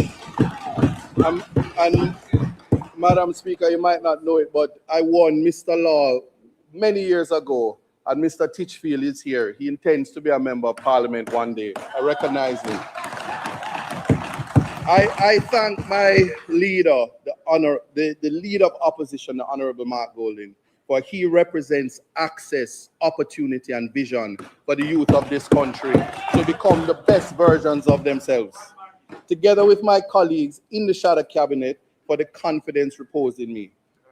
Dr. Fenton Ferguson, my mentor and advisor, who is here today, may I acknowledge him. I also acknowledge the public servants in the Ministry of Education, Skills, Youth and Information, in the Ministry of Justice with responsibility for constitutional affairs, and the many teachers, guidance counselors, deans of discipline, social workers, child care officers, and youth workers who hold the line every single day, often without thanks and frequently without the tools to do the job. I will take the time to thank Mr. Dayton Campbell, who has ditched the doctor title for big man ball game. Colleagues, knock the desk for him. For he has found a wife, and that is good. Madam Speaker, this is not a pitch to regain my time, which I would have lost, or if I lose it from disorder in the House. But I thank you for representing images of Black excellence and invite you to protect me from my colleagues on the other side who may forget that the basic human decency is owed to me, and they ought to simply listen to the wealth of knowledge and information I intend to share, as they may miss the context.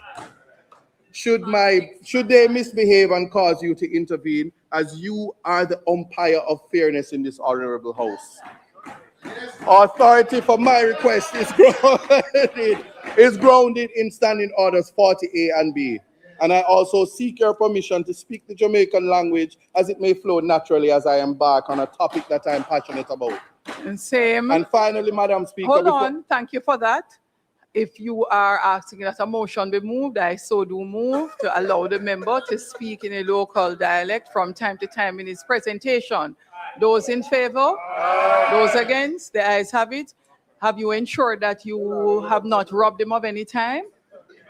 Okay. Please give me back my 2 minutes.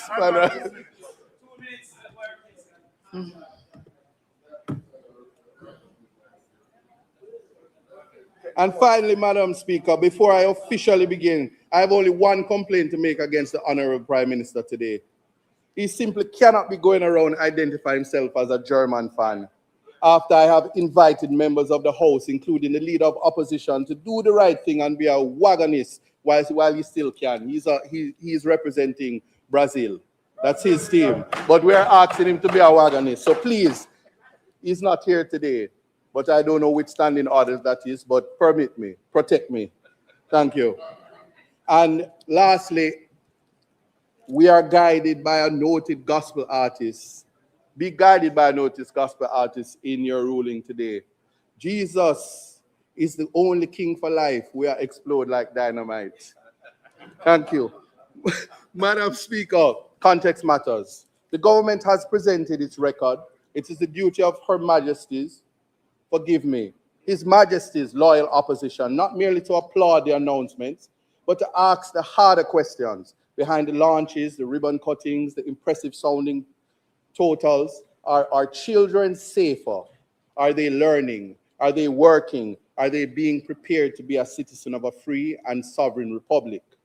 On the evidence, much of it the government's own, the answer is not yet and not nearly fast enough. I make this contribution in the spirit of opposition that this House should aspire to. Not opposition for its own sake, but opposition that holds government to account, offers a credible alternative, and stands ready to partner where the national interest demands. It's nowhere is that readiness more important than on the road to republic, to which I will come to. Madam Speaker, there's a gap between the announcement and the child. The government speaks of transformation, but transformation is not measured in press conferences. It is not measured in the life, it is measured in the life of a child. And by that measure, too many of our children are being left behind in plain sight. I will use the government's own figures because they are the most damning witnesses of all. Violence in our schools. The government owns critical incident reports recorded 55 critical incidents in our schools across a single reporting year. Gang violence, stabbings, robberies, and attempted abduction and sexual assault.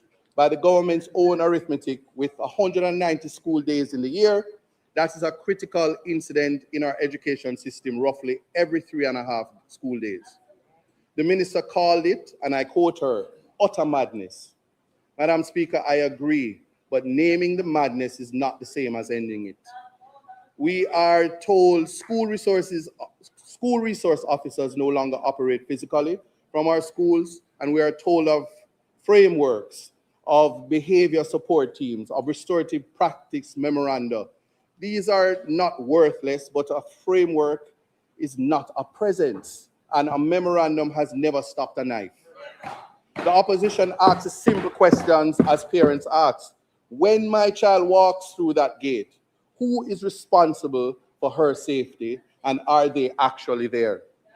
Violence in our schools is the overflow of violence in our communities and in too many of our homes. The opposition accepts the minister's point that this is a shared national responsibility, but sharing responsibility cannot become a way of escaping it.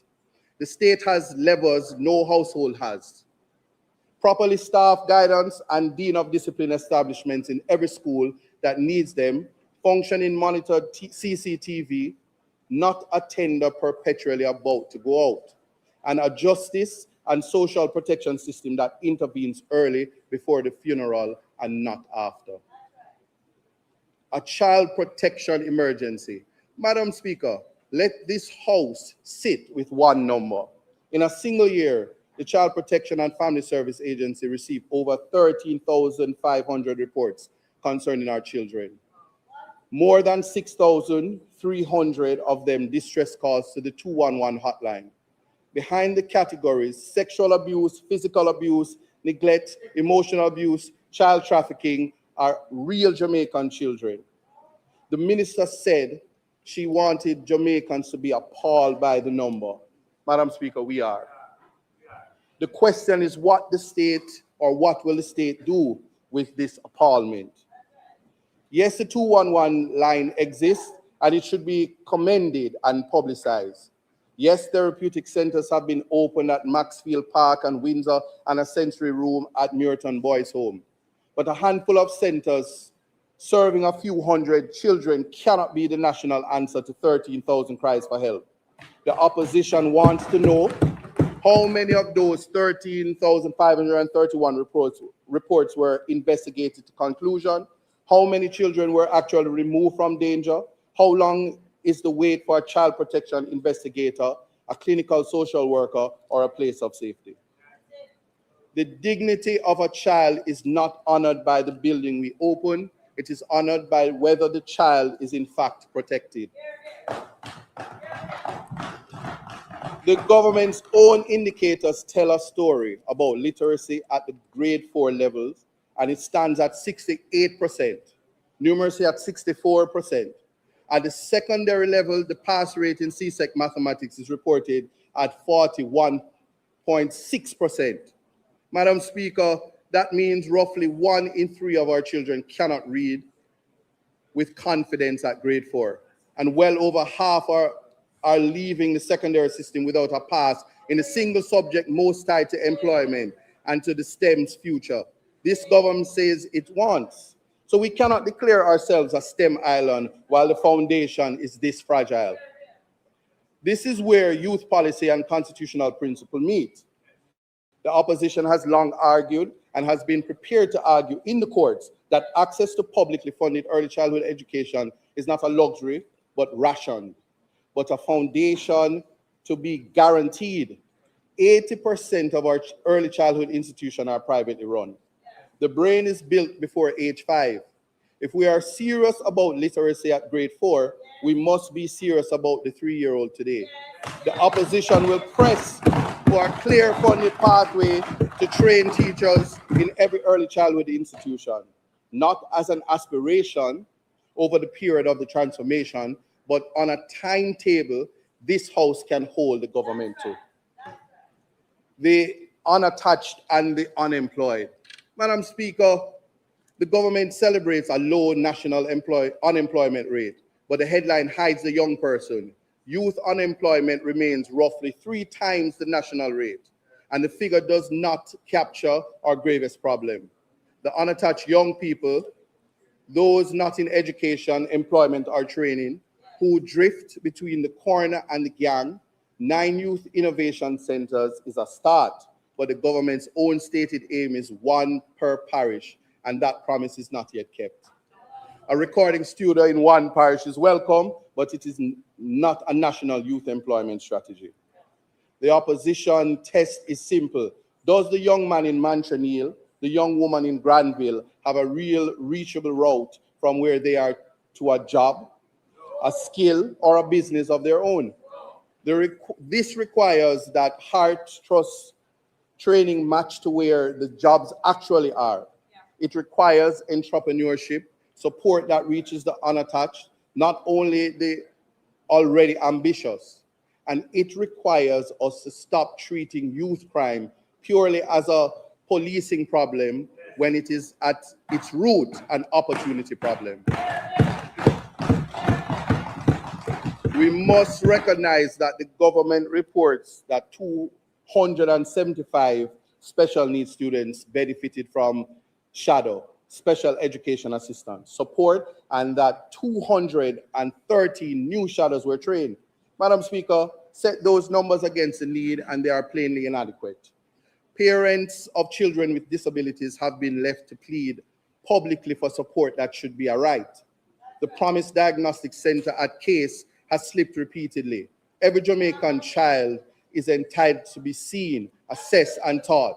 The opposition will keep the government to the timeline, that diagnostic center, and on a proper national establishment of special education assistance. We will also monitor the child in state care and the process of leaving to ensure that they don't vanish from state view the day they turn 18. The opposition's alternative. So that we are not accused of criticism without construction, the opposition commits to advancing the following: to supporting the government where it moves in the direction. 1, safety first, a guidance counselor and dean of discipline establishment matched to enrollment in every school that needs it, and a real monitored timeline for school CCTV. Protection that works, publication of how many child abuse reports are investigated to conclusion, and a funded plan to clear the backlog of children awaiting placement and clinical care. Foundations, a dated fund path to a trained teacher in every childhood institution. Opportunity, a youth employment and unattached youth strategy with a youth innovation center in every parish, and skills training matched to actual labor market demand. Mr. Speaker, the social space presents opportunity for the youth to monetize time, effort, and self-employment. My guest, who has found a space on TikTok, Miss June Rosalie Dixon, is evidence of industry. In Portland Eastern, we have launched the Digital Economy Education Program, DEEP, overseen by our very own Ainsworth Edmond. For anyone who has criticized my presence on social media, I say my leader has assigned me to uplift the youth of the nation and meet them at every level in every space. This program addresses the importance of social media and becoming content creators rather than consumers in the space. I invite my colleagues to replicate the initiative if they are so minded.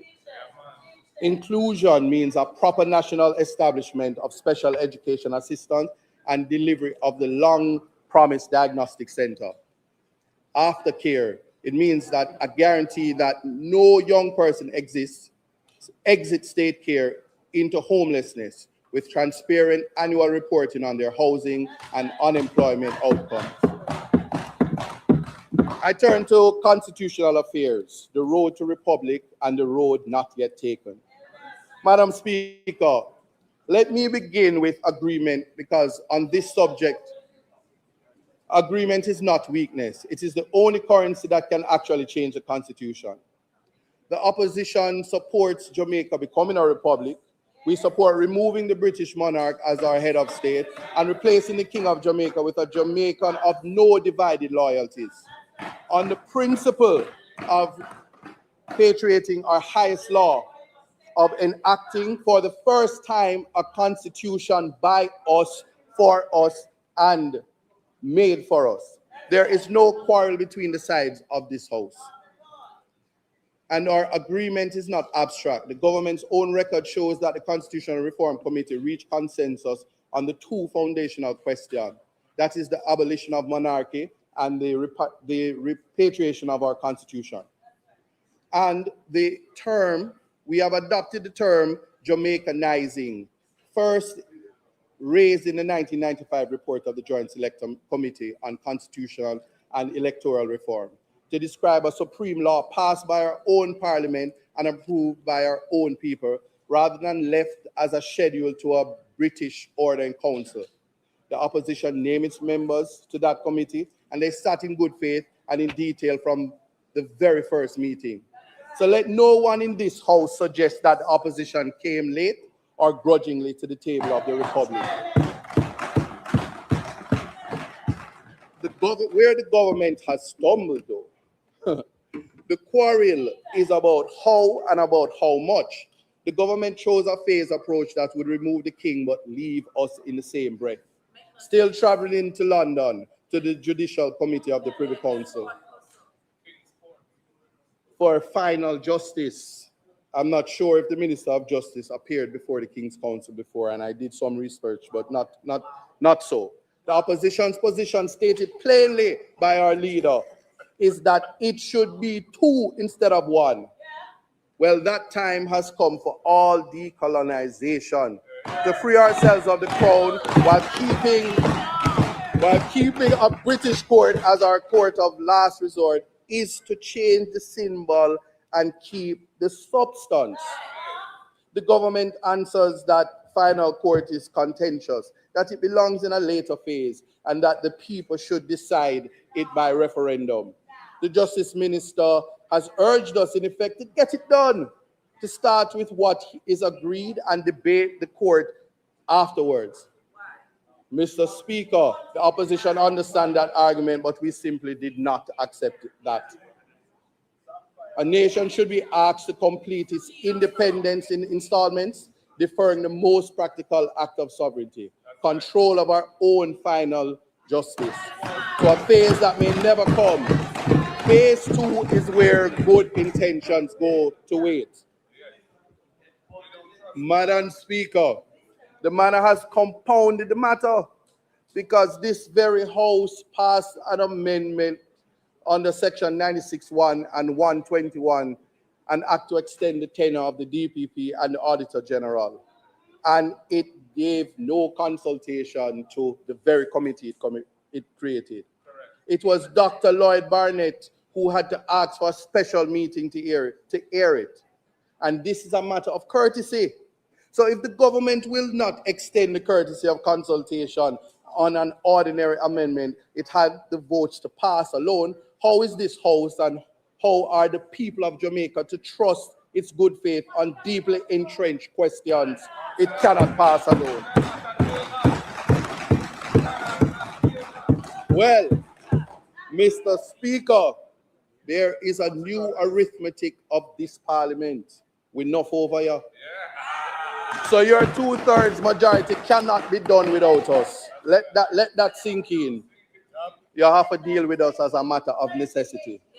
So that is why the opposition has insisted that this work resumes where serious constitutional work has always succeeded. Leader to leader at Vale Royal. And not delegated as though were a routine department business left to the Minister of Justice to just deal with it and get on with it. The Constitution is much more important than that. On the issue of the final court, well, the opposition makes 2 points. First, this is not at its heart about the Privy Council versus the Caribbean Court of Justice as institutions. Both courts I have appeared in, Minister of Justice. Now, today the litigant who cannot afford London is in practice shut out of his own final court, severing the appeal to the Privy Council and vesting final appellate jurisdiction in the Caribbean Court, a court substantially funded, staffed, and led by the region. Is that act that brings the highest court within reach of the average citizen? And I will just say humbly, decolonization that does not reach the poor is decoration.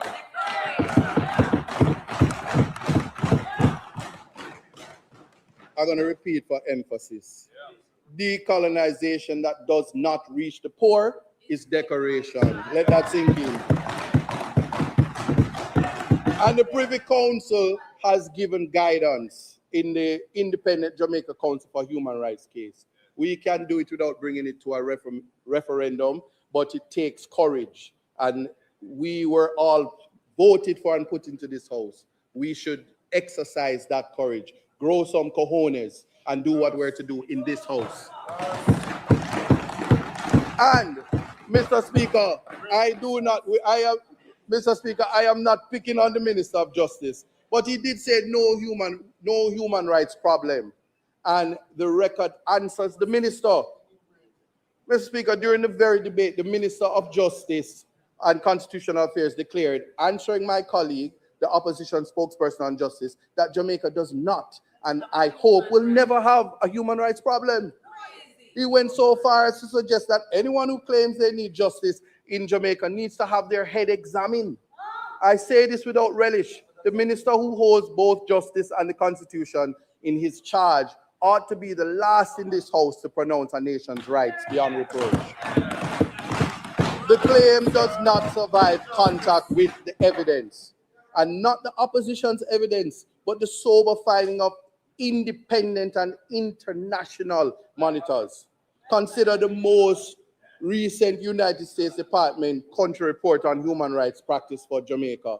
They said 111 fatalities. They said that we don't have system in place. They said that the same period, the independent Commission of Investigation received 709 complaints to go with the 111 fatalities in that particular year. Well, the same body reporting describes lockup meant to hold a person for 48 hours, holding them longer than that. And our prisons are outdated. So this is where I quote my dad, Manley Augustus Buchanan. You hearing me? No go on so Chucky, no go on so. Because you know that Chucky no lucky.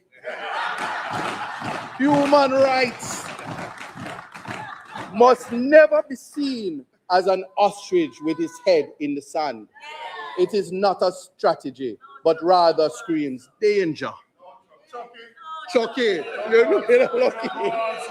But Madam Speaker, the minister's entire answer to this catalog was a single institution. Go, he said, to the office of the public defender.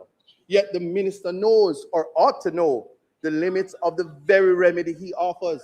Because by law, the office cannot appear in court. It may only retain attorneys to act for those it assists. And this parliament may lawfully disregard its findings and decline to act on its recommendation. A remedy that cannot enter the courtroom and whose conclusions the state may shelve at will is not proof that our rights are secure. It is a measure of how exposed they are. To direct the citizens to the door and declare the matter closed is to mistake the existence of a door for the safety of the house. Can't live in a door, Chucky. You're not lucky. Madam Speaker, this is precisely why the question belongs in debate. Mr. Speaker, the question belongs in debate on our Constitution. We cannot, in our breath, promise the people a new supreme law that strengthens the Charter of Fundamental Rights, and in the next deny those very rights are under strain in the lives they lead today. A republic worth the name is not founded on the declaration that the problem is solved. It is founded on the courage to name the problem and the will to meet it. That's right. Now, that's right. This comes, Mr. Speaker, this brings to what they call a hot topic, and I bring the heat. Hear this. If the minister doubts the rights require vigilance, let him weigh a matter that is entirely new to our national life. This month, the government signed a memorandum of understanding with the United States under which persons removed from American soil, so the third country nationals, neither Jamaican nor bound for Jamaica, are to be received here and held while they transit to a final destination. The Deputy Prime Minister has told the country that the agreement was approved by Cabinet and signed on the 10th of June, that the United States will pay for each migrant's initial stay, that as many as 25 persons may be received every fortnight, and that 6 of our Caribbean neighbors, Panama, Costa Rica, Belize, Antigua, St. Kitts, and Barbados, have entered into similar agreements. This is a profound step in the life of a small nation, and yet has not been brought to this house to be debated. The government points fairly to safeguards that Jamaica may refuse any individual and that either party may end the agreement at short notice, that there will be health screening, identity verification, criminal record checks, and clearance from the National Intelligence Bureau, and that no person with a criminal record will be accepted. Those assurances are welcome, and I do not disparage them. But an assurance is a promise, and this house exists to test promises against practice. Who reviews a refusal, and on what criteria? What becomes of a person whom we receive but cannot move on? The minister himself concedes that those who elect to remain must apply to our courts for asylum, and there And there lies the problem, Mr. Speaker. The difficulty begins right there. For the very international reporting the Justice Minister waved away describes a country with no clear procedure for the granting of asylum or refugee status and no consistent system to protect refugees. Each case in the government's own practice handled administratively one by one. We simply don't have a system in place and no legislation. Mr. Speaker, we need not imagine the test, for it arrived on our own shores this very week. On Monday, the 17 Haitian nationals, 10 men, 4 women, and 3 children came ashore at Pasley Gardens in Port Antonio, in my constituency, and were taken into custody for health and immigration processing, their future, as I speak, uncertain. Here is the question the Republic must be able to answer. If we stand up screening, oversight, and accommodation funded from Washington for 25 persons transferred to us every fortnight, with what consistency, what due process, and what plain humanity do we meet the 3 children who reach Portland in a boat? What? A nation's character is revealed not in the agreement it signs in a comfortable room, but in how it treats the frightened stranger who arrived unannounced. This is why the matter belongs in this debate and not merely in a press briefing. Jamaica, I will submit that Jamaica has a human rights problem. Madam Speaker, Mr. Speaker, a generation that has never tested its institutions is watching to see whether constitutional reform will be cosmetic or genuine. If we are opening the Constitution, let us be brave enough to address what the people have repeatedly told the posters they want. We must think of human dignity, we must think of the right to life, we must think of freedom of expression. But most importantly, when this book is open and the Minister of Justice and Constitutional Affairs starts to do this, we must think of term limits. We must think of fixed dates for general elections, integrity and campaign finance reform, constitutional entrenchment of the Electoral Commission of Jamaica and the Office of the Public Defender, areas where the opposition believes consensus is genuinely in reach. A settled answer on the nature of the presidency, protection of the Charter of Fundamental Rights and Freedoms, ensuring that the new constitution strengthens and never dilutes the rights our citizens already hold. Consideration of the rights of the Maroons under the 1738 Treaty. We must take that head on. And Mr. Speaker, much of this ground has already been walked, and the opposition does not begin from zero. The Reform Committee has deliberated the form of the presidency, distinguishing an executive president from a purely ceremonial one. And it has favored Jamaican rather than Commonwealth citizenship as the qualification to sit in our parliament, with a test of allegiance for those of dual citizenship. We start these conversations from consensus already built. The opposition asks only that the government have the nerve to carry that consensus the full distance, and the generosity to add to it the reforms the people themselves keep asking for. Madam Speaker, Mr. Speaker, every advance in our constitutional history has been bipartisan. Independence itself rested on the cooperation of Manley and Bustamante. The reforms of the 1990s carried the name of PETITION and Seaga.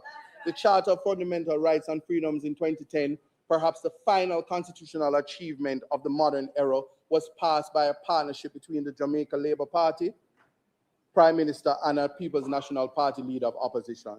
Not one of these was the work of a single party in a single term. The Republic will be no different. It will be built by both sides, or it will not be built at all. And I would just say, our young people and the Constitution.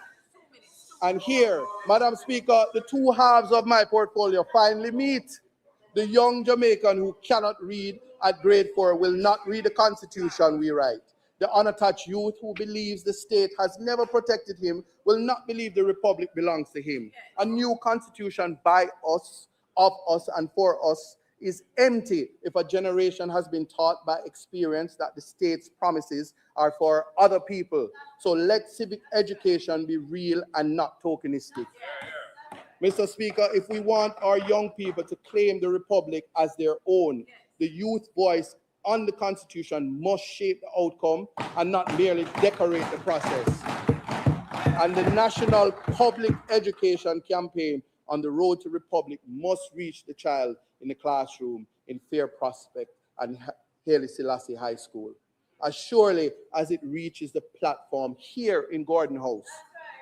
Give the young a constitution they helped to write in a country that has kept its promise to them, and they will defend it for the rest of their lives. Mr. Speaker, in closing, context matters. The government has asked the country to trust it with transformation. The opposition asks the country to demand something more rigorous than trust, to demand evidence. Are our children safer in school? Are they protected from abuse? Are they learning to read and to count? Are our young people working? And will the Constitution we hand them be the full inheritance of a free people, or half-finished decolonization that left the most practical sovereignty for another day? On youth, the opposition will hold this government to its own numbers and offer a better way. On the Constitution, we extend our hand once more. Meet us, leader to leader. Bring back the bill in a forum that completes the work, and let this parliament, in which neither side can act alone, do together what neither side can do apart. Let us finish the unfinished circle of independence. May God grant this house the wisdom to discover what is right, the will to choose it, and the courage to see it through. I so submit. Thank you, Mr. Speaker. I will say God on time. And to my friend, Minister of Justice, Chucky, you're not lucky. Thank you.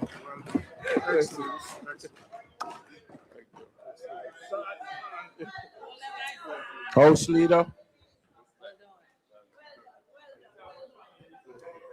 Mr. Speaker,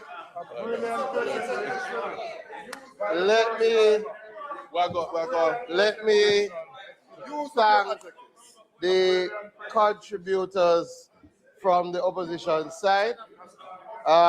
We had a sort of reserved and sober first presentation from the member from Western Westmoreland, and then we had a presentation from Eastern Portland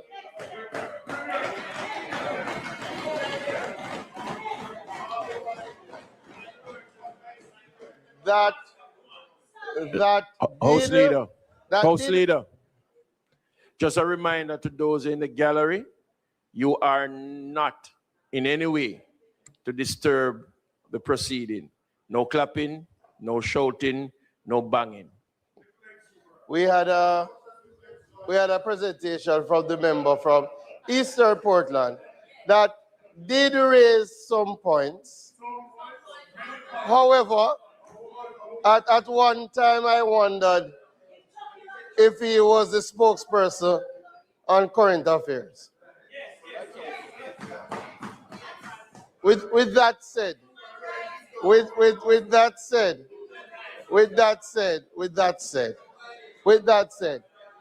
I will say, for his first presentation in the House, we welcome his intervention.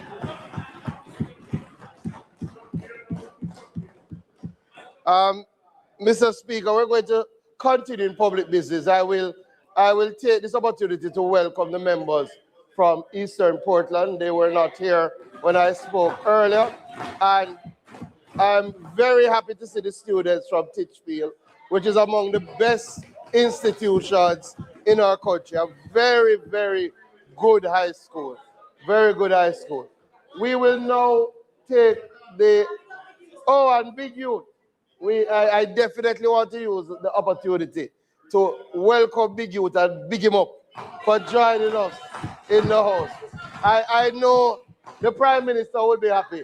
I know the Prime Minister would be happy to see you here. We will continue in public business, so I suspend the debate, sectoral debate, until our next sitting, at which time we expect to have our final presentations. In the sectoral debate, we will have the presentation by Minister Grange. We will also have Denise Daly, and we will have our closing presentation by Dr. Chang. We will now, so I ask that the debate be suspended, and then we will go directly to the Minister of Labor as we will commence the debate on the minimum wage bill. The request is on the floor for the suspension of the sectoral debate until further notice. Those in favor? Those against, the ayes have it. House Leader.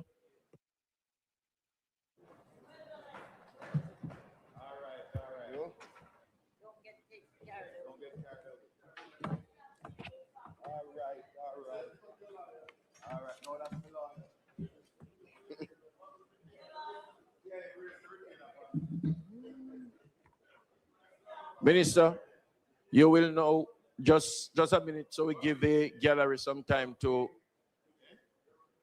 leave.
Minister,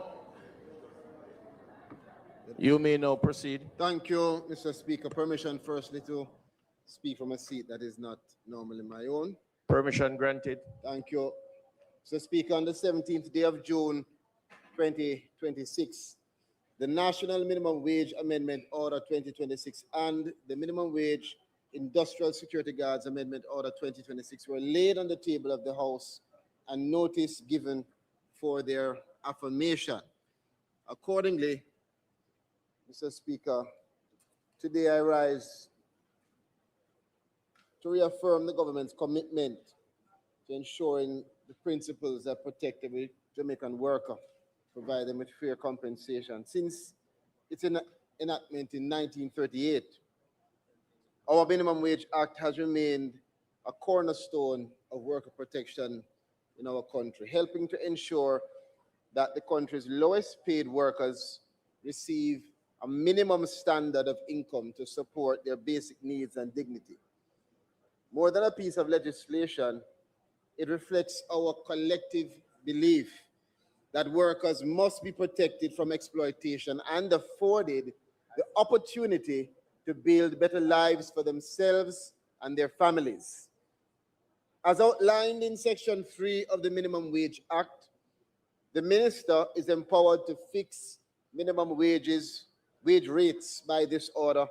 This includes the power to set specific rates for occupations where current wages are unreasonably low, as well as the power to establish a general national minimum wage if deemed desirable.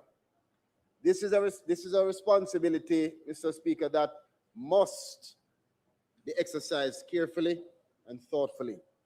It requires balancing the legitimate needs of our workers for fair and adequate compensation with the need to maintain a stable economic environment in which businesses can continue to grow, to invest, and to create employment opportunities. Mr. Speaker, our Prime Minister in his budget speech earlier this year stated that there would be an increase in the minimum wage, and today I formally submit to this honorable House the orders to increase the national minimum wage and the minimum wage for industrial security guards effective July 1, 2026. Mr. Speaker, we acknowledge the reality facing our minimum wage earners, and as a government, we do continue to increase the floor we have in order to better provide opportunity for those workers to be able to meet their daily expenses. Over the last 10 years, we have demonstrated in action, not just words, a commitment to consistently increasing the minimum wage, improving, therefore, the capacity of minimum wage earners, moving from 6,200 in 2016 to now 17,000 in 2026, representing, Mr. Speaker, over that time, an estimated increase of 174%. Of note, this increase is the 5th consecutive annual increase. Now, Mr. Speaker, it's important to note the government has not treated minimum wage adjustment as an isolated act. This is a part of the broader commitment to improve living standards, to strengthen economic security, and to ensure that national progress is shared more fairly across society. Accordingly, I move that this honorable House affirm the following increases, which are to become effective on July 1, 2026. Firstly, the national minimum wage is to be increased from 16,000 to 17,000 per 40-hour work week. This means that a single-time rate standard pay, this is your basic hourly pay for a regular work week, is to be increased from $400 per hour to $425 per hour for work done by the worker during any period not exceeding 40 hours in any week. B, time and a half rate, which is overtime pay, which represents a 50% increase to the standard hourly rates, is to be increased from $600 per hour to $637.5 per hour for overtime work done in excess of 40 hours in any week. And C, double time rate, which is the premium pay. This means you get paid twice your regular hourly rate, is to be increased from $800 per hour to $850 per hour for work done by the worker on rest days or on public holidays. Secondly, and additionally, the minimum wage for industrial security guards is also to be increased from 16,000 to 17,000 per 40-hour work week with corresponding adjustments. A, single time rate standard pay is to be increased from $400 per hour to $425 per hour for work done by the worker during any period not exceeding the 40-hour work week. B, which is a time and a half rate, overtime pay, is to be increased also from $600 per hour to $637.5 per hour for work done in excess of 40 hours in any week. And C, double time rate premium pay is to be increased from $800 per hour to $850 per hour for work done by the worker during any period on a rest day or on a public holiday. Mr. Speaker, of note, the security guards will continue to benefit from their existing allowances and benefits. Mr. Speaker, this increase in minimum wage represents a reaffirmation of this government's commitment to Jamaican workers. It acknowledges the invaluable contributions of those who care for our children, support our households, protect our properties, and help to drive economic activity across our country. Let me also say this. The minimum wage is a floor, not a ceiling. And as we have done before, I again call on all employers, especially those who can afford to do more, to invest in your workforce. Go beyond the minimum where circumstances permit you to do so. Let us move, Mr. Speaker, colleagues, from compliance to genuine appreciation. A well-supported workforce is not only good for workers and their families, it is also good for productivity, business growth, and national development. Mr. Speaker, we know there is still much work to be done ahead, but today we have taken another meaningful step forward. Today's measure reflects the government's determination to improve the lives of working Jamaicans and to ensure that economic progress is shared more broadly across our society. Let me reiterate, Section 5 of the Minimum Wage Act establishes a clear statutory duty for all employers. Importantly, once an order takes effect, every employer is legally mandated to pay wages at a rate no less than the prescribed national minimum. Please take note. We are confident that our corporate partners and small business owners alike share our commitment to treating Jamaican workers with dignity. However, let me be clear. This administration treats statutory compliance with the utmost seriousness. The law provides for strict liability and enforcement actions before parish courts for any failure to meet these standards. And the ministry's inspectorate will continue and will actively ensure that the rights of our most vulnerable workers, including our hard-working security personnel, are rigorously protected. With that, Mr. Speaker, I now formally seek the affirmative resolution of this Honorable House for both the National Minimum Wage Amendment Order 2026 and the Minimum Wage Industrial Security Guards Amendment Order 2026. Let me close by reaffirming that us act decisively, Mr. Speaker, in support of Jamaican workers. Let us take this important step towards strengthening economic security for thousands of families across our country, and let us continue working together to build a more just, equitable, and prosperous Jamaica. Thank you, Mr. Speaker.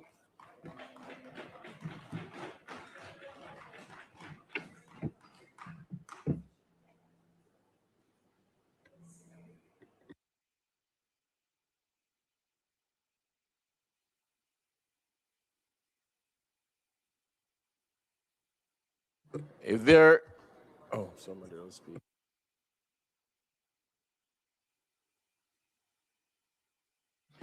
Member from Northern Clarendon and Clarendon Northern. Thank you, Mr. Speaker. All right, Mr. Speaker, as I listened to the minister announcing what the government has proposed to be an increase, it brought me right back to the government's promise of August into September 2025 to increase the minimum wage to 32,000 over a 5-year period. To date, we are seeing now the government has moved the minimum wage, even though they promised to move in the first year from 16,000 to 18,500. Today, we are seeing a $1,000 increase proposal. That is woefully lacking. On this side,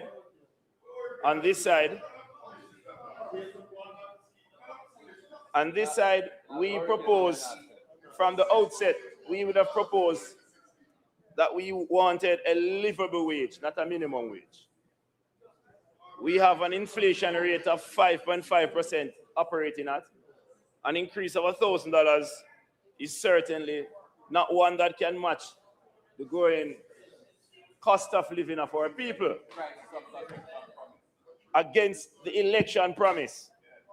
So, Mr. Speaker, this is hopefully lock-in. We want to say that the proposal to increase the security guards fee by $1,000 as well, which initially had a special rate, a special minimum wage, and we noticed that there was no mention at all of the special benefits that goes to the security guards who carries firearm and looks after the dogs. There is no mention of the increase in that special benefit at all. So that is also something that is missing from the proposal. And the minister will have to say where that is. We want to also say to the minister, if there is consideration being given to the businesses that has contracts with the government, if they are going to get an opportunity to renegotiate their arrangements so that they can facilitate this increase that you spoke of, and that you are also indicating that it is legal and you are saying that they could be taken to the parish court. You have to make sure that they're in a position to be able to afford the increase, because not just the minimum wage increases, but every other cost that comes with increasing the minimum wage. We also have questions around the use of percentages, and the use of percentages certainly gives a picture, as you said, 174% over a number of years, but it does not speak to what the people are facing today. It doesn't tell the whole story. So I won't go into all the details that you have put here in terms of the $25 increase for the short-term rate standard, the $37 increase for the time and a half rates where persons work on holidays. Those are certainly things that I'm sure is nothing to write home about. But we want to better understand if the promise made by the government during the election time will be fulfilled. And if you believe in your heart that $1,000 increase for minimum wage is adequate for our people and the standard of living that you're facing.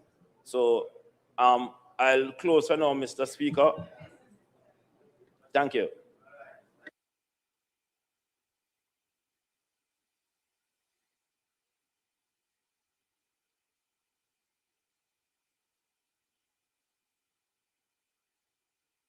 Member from St. Catherine, Northwestern.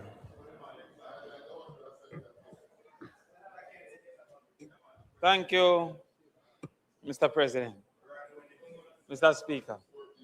And I ask you, Mr. Speaker, for your protection as I seek to contribute today. Chucky, member, you know, lucky. No. Member, you ask for protection, but you're the one troubling somebody else.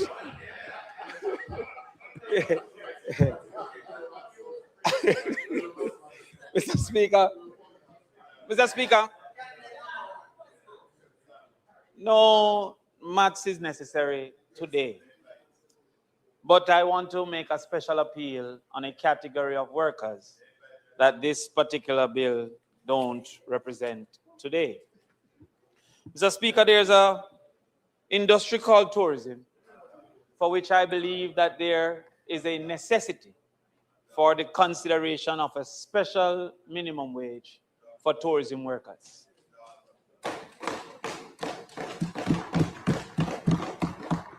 The reason, Mr. Speaker, is that they are not the normal type of worker. In many situations, for one, their time is unpredictable, and also their time of work exists in hours that is not only risky, but also more expensive for travel. Also, Mr. Speaker, the area in which they exist, because of the prevalence of tourism, often has a higher cost of living in those areas that is not considered by those who are paying the minimum wage. I add as well, Mr. Speaker, that their time of ending, as the member from North Central would know. Northern, no, that one over there. North Central Central. Yes, he would know that their time of ending is unpredictable. I give the example of a bartender who cannot claim that 10 o'clock he's leaving if people are still at the bar. And a waitress or a waiter who can pick up themselves like the rest of us to wash our face at 4 in preparation to leave at 5. In addition, sometimes those who are less au fait with the fact shouldn't make the comments on the behalf of the government. Because many hotels don't allow tipping. Indeed, that is something that we should talk about at another time. But there is also, Mr. Speaker, within the service sector, a often uncalculated labor called emotional labor. The effort to be friendly even when your current state of mind does not facilitate that friendliness. One of the number one reasons for burnout in the hotel sector is that emotional labor. There are many, even in the face of disrespect, that must make us smile because it is demanded for work. There are some, even at the time of hunger, must serve the lobster because it was ordered. Indeed, there are some that return to homes that don't have the necessary roof, bed, or walls, having left a sprawl of luxury. And that emotion must be catered to in our considerations.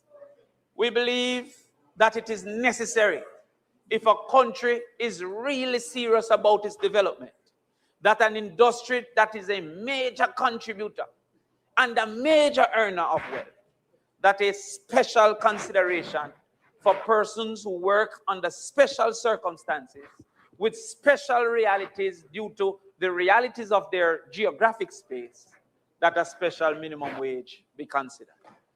That here is not represented. So while it is I am confused, for the same reasons that I purported why the security guards have been changed to the normal minimum wage, I once again make a serious appeal that a special minimum wage be made for service sector, in particular, our hotel workers.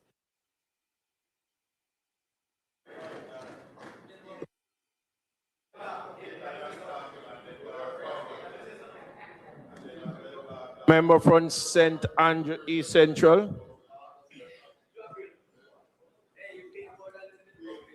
Thank you, Mr. Speaker. Mr. Speaker, having examined what was announced by the minister, let me share the reality of the numbers. 6 and 8% respectively, with an inflation rate of 5.5%. It just cannot add up. 5.5%. Check starting. But beyond that, Mr. Speaker, there's a challenge. The minister glowingly stated about what penalties would forthcoming for employers. The employers also need some protection. When these rates are announced, it takes months for the Ministry of Finance to make payments available to supply these, or to conform with these announcements. The minister would know that the last minimum wage that was announced, and the Minister of Finance would also know that it took 6 months before the employers were compensated. I guess I am asking, Mr. Speaker, for equity in terms of when these announcements are made, that budgetary allocations are also made to ensure that the employees can satisfy the mandate by the minister without penalty in front of the courts. It is for too long. It is for too long that we continue to ask employers to subsidize the services of government. it becomes burdensome. We have other attendant costs, like bank charges, that is not considered. So I rise, Mr. Speaker, to ask for equity across the board. I thank you.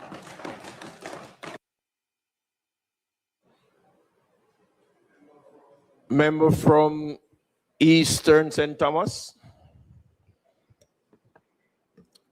Thank you very much, Mr. Speaker.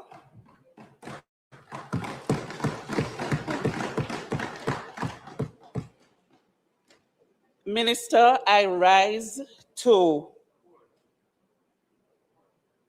ask for equity for a special category of workers. And that category of worker is the laborers that are working on the road project. Yes. I am not sure if you're aware, Minister, if you're aware that these laborers work Sundays, Saturdays, and holidays, and they are not given that special treatment as it relates to overtime and time and a half. I am appealing to you, Minister, to consider this special category of workers who have to be out there working in the broiling sun. I thank you, Mr. Speaker.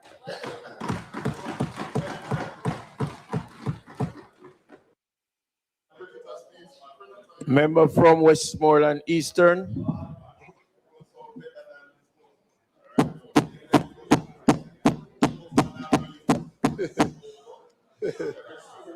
Thank you, Mr. Speaker. Mr. Speaker, when the minister spoke and he made mention of the fact that the enactment of the Minimum Wage Act was in 1938, I had to immediately check to see whether or not that was indeed correct. And when I checked, I realized that it was enacted in 1938, but it didn't come into effect until 1975, thanks to Michael Joshua Manley.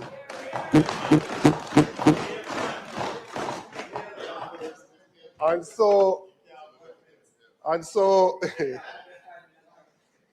we can understand the origin of the Minimum Wage Act and the importance to this side of the aisle to provide that level of protection to those who are at the lower scale on the employment ladder. And there's an important point that I want to make, Mr. Speaker, and that is, before we do an increase in the minimum wage, there are certain consultations that are normally recommended and required. And I think we need to stick strictly to those consultative measures prior to a recommendation of an increase. That will prevent a political party on the eve of an election going on a political platform to just make a wanton announcement of an increase that they then renege on for some reason or the other when they get to government. And so the government made the announcement on the eve of the last election that they would, in their first budget, move the minimum wage from 16,000 to 18,500. They have today announced that it will actually be 1,000 as the increase on the 16,000 and not 2,500, representing only 40% of what was promised. Now, They said they would phase the rest of it, you know. I hear the leader of government business saying phase it in.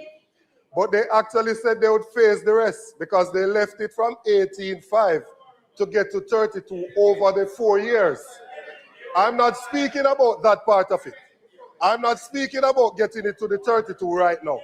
I'm speaking about what was a clear commitment that it would have been moved to 18,500 in the first budget, right?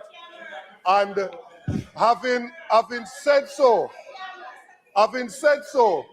and having won the election, what we now see is the Dr. Andrew Michael Holness government reneging on the commitment to the working people of this country. So that is one. That is one. I have not forgotten Melissa. Mr. Speaker, you see, Mr. Speaker, because we have 30 minutes to contribute, I will indulge the members. I did not forget Melissa, Mr. Speaker. But since they want to talk about Melissa, this is the same administration that only spent 1.8% of donated funds on the people that were affected by Melissa. So I don't know on what basis they are asking if we forgot about Melissa, because clearly they are either forgotten about the people of Western Jamaica or they are negligent in carrying out their duties to the people of Western Jamaica. No. So the first point is about the consultation and whether or not we should put that into law to prevent a recurrence of this situation. That's the first point. The second point, Mr. Speaker, is that as a country, both sides of the parliament, I'm sure, will agree that time has come now for us to move to a livable wage. Time has come now, Mr. Speaker, for us as a parliament to have the discussion about a livable wage. When we consider a livable wage, member from East Central St. Catherine, thank you for your attention. Mr. Speaker, member, yes, member from East Central. Member from East Central, please. Mr. Speaker, when we think about the basic necessities, people need shelter, people need transportation, people need food, and people need utilities. Those are 4 basic requirements that people need. So when we speak of a minimum wage of 16,000 and then we gloat about that being a 174% increase over 2016, not taking into consideration the increase that has happened in housing costs, in transportation costs, in food costs, and in the cost of utility. The member from East Kingston and Port Royal will be more than happy to inform this House that in 2016, it cost 25 US cents per kilowatt hour for electricity. That is now over 40 cents. Closer now to 50 cents. So you cannot ignore that reality when you are thinking about what the people of the country are facing. And I think too many members here are comfortable in the eloquence of their home, the affluence of their home. They are comfortable under their ACs. They are comfortable with their big dinner. And they have forgotten about the people, the working class of this country. The junk and power. Junk and power. Junk and power. Junk and power. Mr. Speaker, another matter that requires urgent attention. Another matter that requires urgent attention. We need to also consider this continuous practice of putting people on contract work that is causing them not to have the benefit of some of the minimum things that we fought for as a labor movement many years ago. And those conditions that obtain prevents these persons from truly being able to liberate themselves and move from poverty to prosperity. So, Mr. Speaker, any increase, a government can always say that this is more than what it was. But context is always important. The notion to just say you can pay more is not that simple, you know, Mr. Speaker. Because how we are treating with the people who are expected to pay is also important. The teachers are now currently upset with the government. The police are upset. Up to today, there was a protest by some nurses over the conditions. And so we need to deal with those persons so that they are in a position that they can compensate their workers appropriately. No. Mr. Speaker, my simple point, to summarize what I'm saying. My simple point to summarize my input in the discussion today is that we need to put in law the requirement for the necessary consultation to take place so we can get the input from the stakeholders before we go and make a promise of an increase. That is necessary to prevent this continuous practice of a political party playing on the minds of the poor people of this country to get an advantage and then reneging on their promise. That's the first point. My second point, and also a fundamental point, is that we need to look at a livable wage. What is required for somebody to live a basic quality of life? The minimum wage is not currently providing that solution because the increase that people are facing with the cost of shelter, the cost of transportation, the cost of food, and the cost of utility is causing persons not to be able to take care of themselves and their families. There are members here, they might be ashamed to admit it, but they have to be budgeting. There are members here who have to be budgeting because if they don't budget properly, they're going to run out of money before the month ends. So just spare a thought for those persons who are earning on the lower end. Only God knows how they are surviving.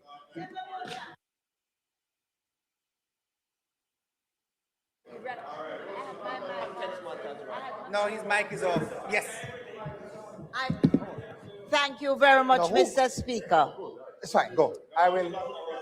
You know, Mr. Speaker, I have listened, and the minister, on behalf of the government, has brought the amounts that the increase that the government has now given, which is not what was promised in an election. But I'm not even going back to where Melissa is. You know where my mind takes me? To the fact that persons in this house have got up and made their points about the fact that it's not enough and so. And I want us all to ask ourselves the questions, because some of us in here have businesses, we do run homes, we are parliamentarians, and while we speak that it is not enough, I ask you, you don't have to follow what the government is doing, it is. I ask us all,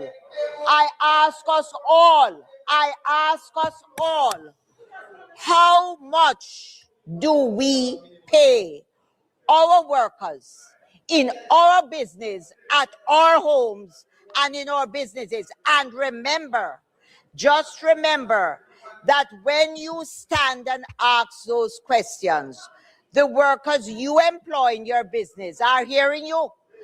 And if indeed the answer to that is in the negative or the positive, it tells the truth about us, whether we are pontificating to the public or we are genuine about, are we genuinely, are we, I am on my feet, member.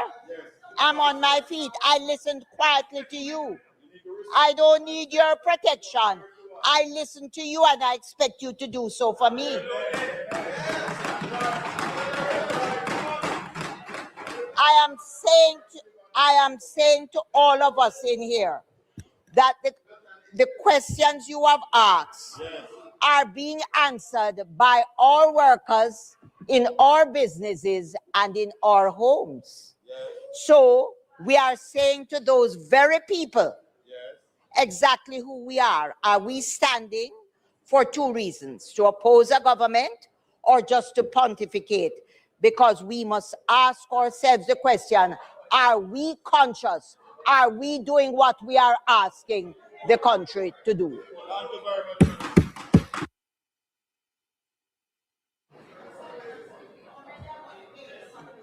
Just, you're next.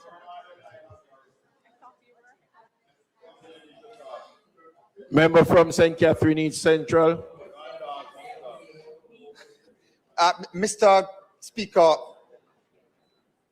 I rise to make the point, part of which was made by my colleague from Trelawney.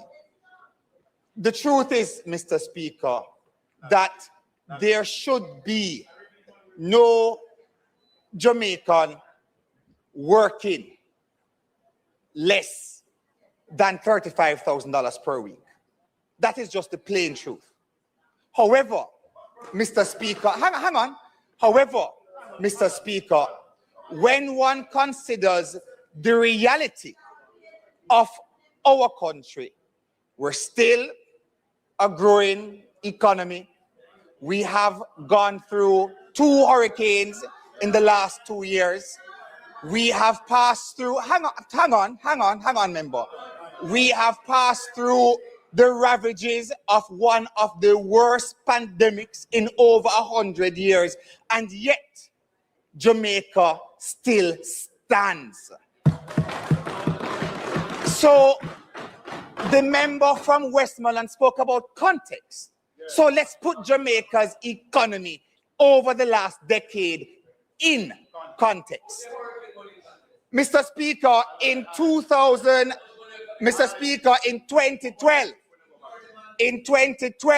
during the administration led by the People's National Party, we saw a very slow movement in minimum wage. And the truth is, you want to talk about the records speak for themselves. Minimum wage was increased from $4,500 to $5,000 to $5,000, Mr. Speaker. A very small increase of just $500. Between 2014 and 2016, the minimum wage under that administration moved from $5,000 to a mere $5,600. A very slow increase of another $600. Fast forward to 2016, Mr. Speaker, and minimum wage in Jamaica moved in 2016 to $6,200, 2018 another increase to $7,000, 2023 another increase to $13,000, 2024 another increase to $15,000, 2025 another increase to $16,000, and now 2026 another increase to $17,000. Now, Mr. Speaker, within the context of governments and increases in livable wages or within a minimum wage, Mr. Speaker, the government led by the Jamaica Labour Party has given your ordinary workers far more increases in minimum wage than any other administration in this country, Mr. Speaker. The minimum wage has moved in the last 10 years by more than it had under any other administration. And that does not include, Mr. Speaker, as I said, the backdrop of COVID pandemic, where not one civil servant lost their job, Mr. Speaker. Mr. Speaker, you talk about unrest. Not one doctor, not one teacher, not one police officer, not one nurse, not one soldier, not one public servant, not one public servant lost a job in Jamaica during the 2.5 years of COVID. Those are facts, Mr. Speaker. Mr. Speaker, notwithstanding 2 hurricanes, Mr. Speaker, one hurricane, the worst that we have seen again in 100 years. Mr. Speaker, the economy of this country continues so that we can still put on a little something extra on the minimum wage. No, Mr. Speaker, it is not perfect. It is not ideal, but it is a minimum. And Mr. Speaker, there is nothing that stops any member in this house, any business person, any professional to pay more. So, Mr. Speaker, there are some persons who will pay an average week of 30,000. Some will pay 35,000, Mr. Speaker. There are some who will pay a day's work of $7,000 a day. So, Mr. Speaker, it is for all of us. And I can say I lead by example. I don't just stand up here. It is incumbent on all of us, Mr. Speaker. Those who can pay more, pay more. Now we understand that there are persons who are recovering from the ravages of Hurricane Melissa. Maybe they can't pay the $18,500 in Westmoreland, Trelawney, Hanover. Maybe they can't pay $25,000. But, Mr. Speaker, at the very minimum, they must pay $17,000, Mr. Speaker. So this government will continue to re-examine, and the finance minister was looking at me and she said, Mr. Terrell, she said, MP, we're re-examining. This government will continue to re-examine the minimum wage. We will continue to examine the economic structure of the country, Mr. Speaker, to say how much more of a minimum. But for the country to understand, it is a minimum. It does not mean that you have to pay that. You can pay more if you can pay more.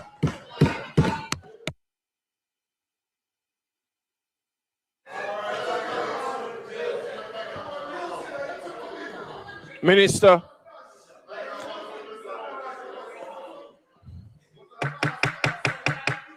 Minister, you have to wait. There are 2 other mics. There are 2 other mics. See what I've lost.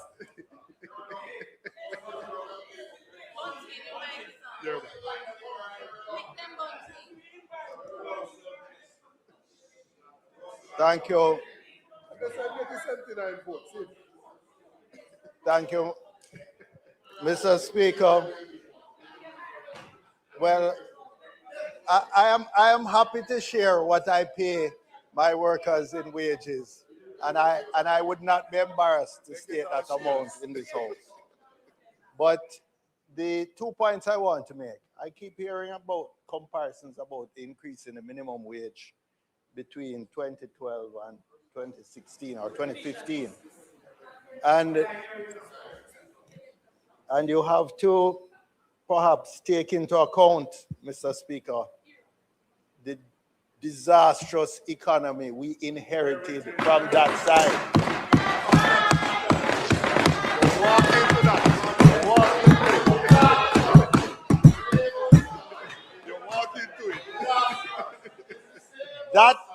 That is the reason. That is the reason we could not increase it more. So that's the first point. But the second point is when we look at a comparison across the Caribbean. When we are paying the Prime Minister and the Cabinet, affordability is not a consideration. We have the highest paid Prime Minister and Cabinet in the entire English-speaking Caribbean.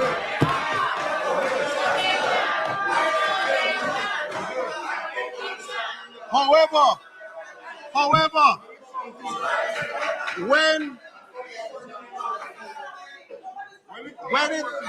when it comes to those at the bottom, we're way behind the Bahamas, we're way behind the Barbados, we're way behind many other countries in the Caribbean when it comes to those at the bottom. But when it comes to the Prime Minister and the Cabinet, there is no question of Melissa, there is no question of affordability.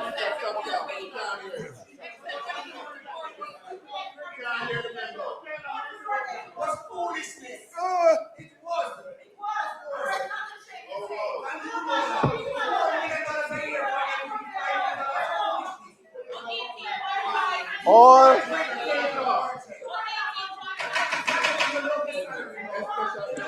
Members,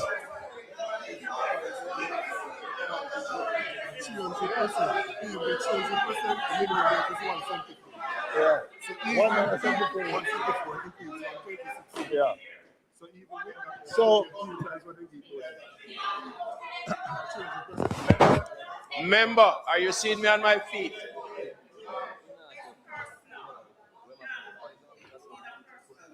I give back my own.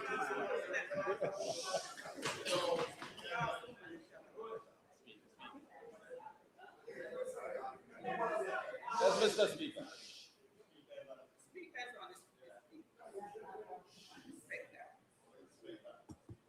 Member, you may continue. If I have to rise again, I will use the standing order to deal with the situation. you must talk about Mr. Speaker,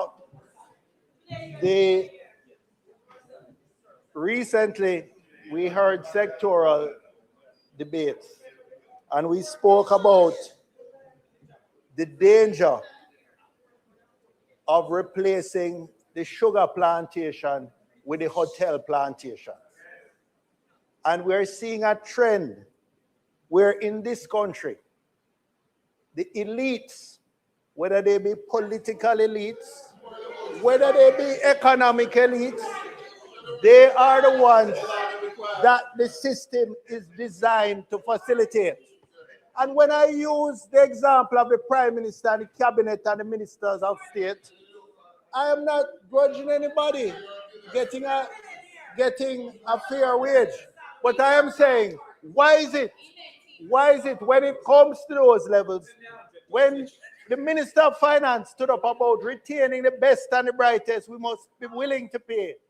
But whenever the argument comes to create a safety net for the people at the bottom, suddenly we hear about Melissa, we hear about affordability, we hear about everything. None of those arguments are made when we're talking about the elite.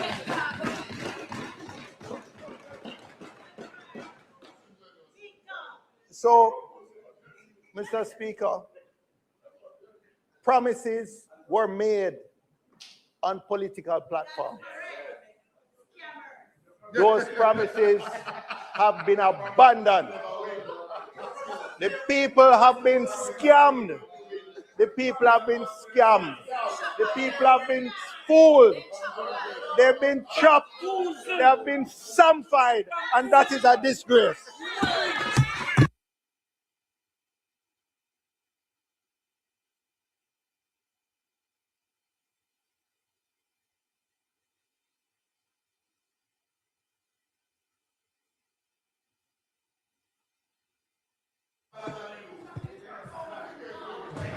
Member from St. Elizabeth, Northeastern. Thank you. Thank you, Mr. Speaker.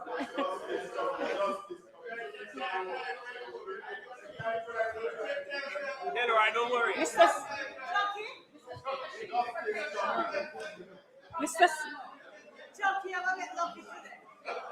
Mr. Speaker, my intervention is actually very brief today.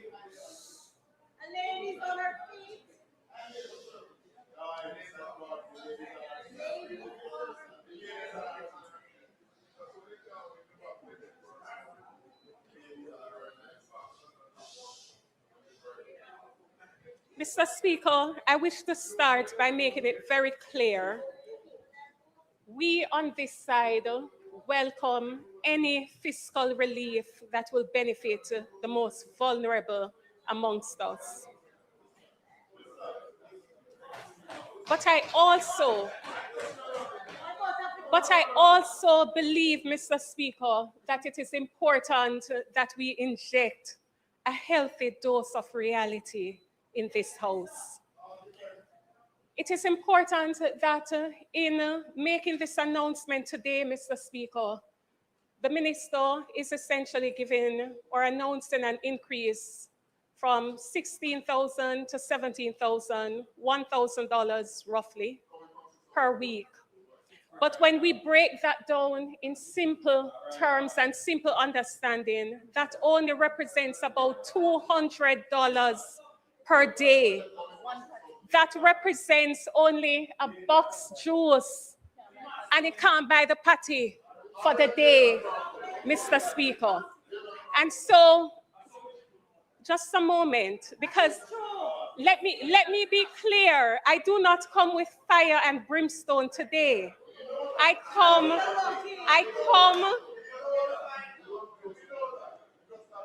come from a place of concern as one who springs from the bowels of society. And so I understand, Mr. Speaker, that announcing a measly increase of roughly $200 per day is really an insult to the hardworking people of Jamaica who are struggling, who are fighting to survive. They are living from hand to mouth, and who are finding it difficult to understand how they're going to find tomorrow's meal. And so I come to you today, Mr. Speaker, from a place of concern. And against that background, I have two questions, and I hope that the minister might be prepared to provide an answer that is satisfactory. My first question, Mr. Speaker, is the minister prepared to consider tying the increase in minimum wage to the consumer price index, the CPI, which would allow for an annual automatic adjustment instead of sporadic or erratic announcements made at election time? And second, and finally, considering the history that we're all too familiar with, where companies have sought to utilize the loopholes in the law by miscategorizing workers as contractors, independent contractors, as opposed to employees, I rise to also ask the question whether the ministry is prepared, or what mechanism is the ministry contemplating to implement so as to provide protection against companies, including security companies, that would seek to miscategorize workers so as to avoid the statutory duties. Thank you, Mr. Speaker.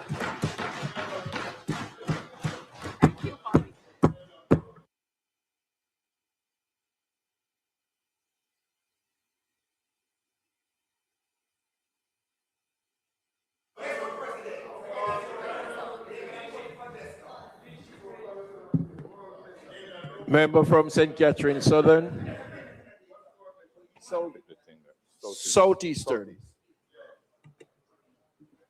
Thank you, Mr. Speaker. I rise to make my contribution to this debate from not just a professional note, but a personal note, where I have friends who are rebuilding in the West. You use Hurricane Melissa as the reason why you cannot grant this extra $1,000 increase that you promised.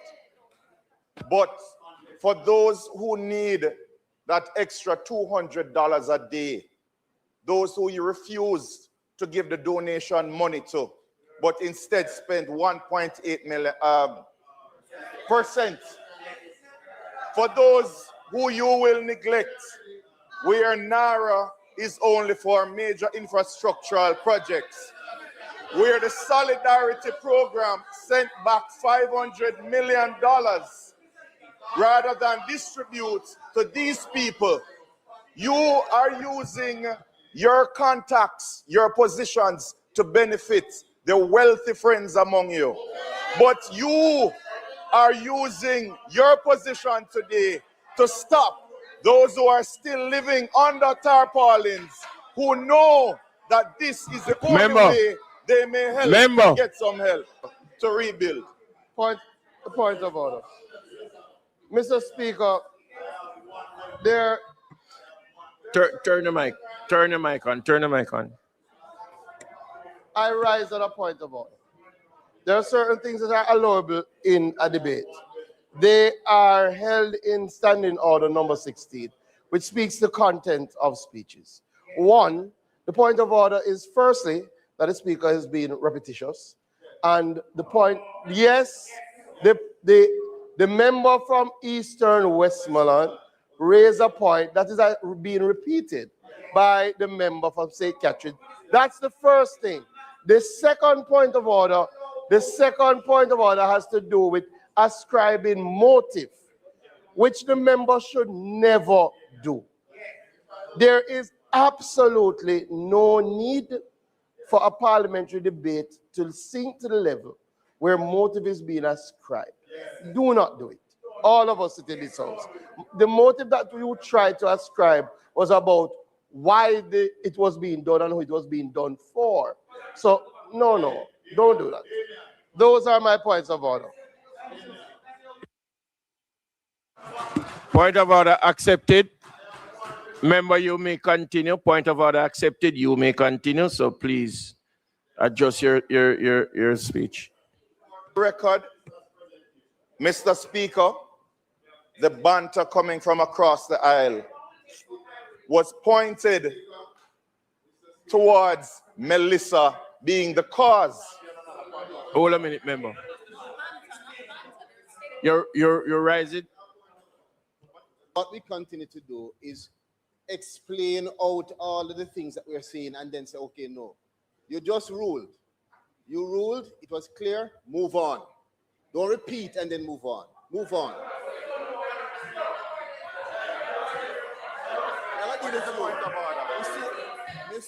Member. Mr.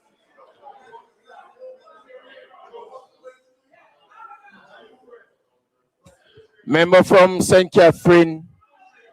Member from St. Catherine Southeastern. Member from St. Catherine Eastern. I would have accepted the House Leader point of order. I am now asking you. I'm asking you to readdress the situation and move away from and continue your speech. My point is anchored on the fact that the statements, official and off mic, that state that they cannot give the promised minimum wage because of the ravages of Hurricane Melissa. I am stating clearly that it is Hurricane Melissa why we ought to give the promised minimum wage increase, because it is the only thing that this government can give or has committed to give prior to the election. But now, with donations and all of the other funds that are available, they are giving the people nothing. Give them their increase. That is the only thing that you promised. You're giving them nothing else. That is all I am saying. And stop blaming Hurricane Melissa for everything. Minister.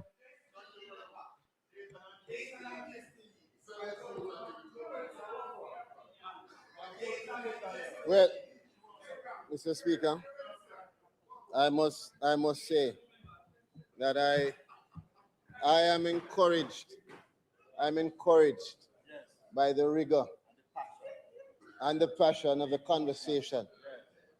I would have only hoped that we would have would have had more substantive responses, and we would not have allowed ourselves, we wouldn't have allowed ourselves to use this time when it's really about the people of Jamaica to jump into political debate.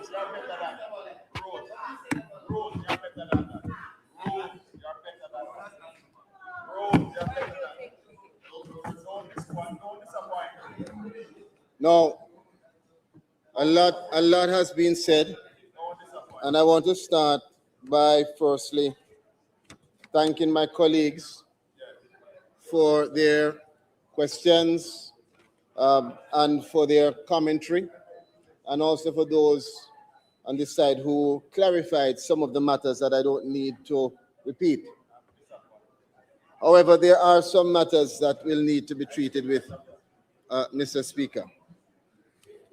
Now, a lot has been said in relation to the minimum wage and the movement of the minimum wage by $1,000, and whatever statement was made before in relation to this government's commitment to move the minimum wage beyond $30,000. Now, let me make it clear.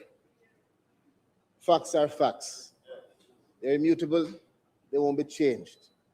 And I would encourage my colleagues to look on the history and the evolution of the minimum wage, where it's coming from, 6,200 in 2016, and all of the consecutive movements.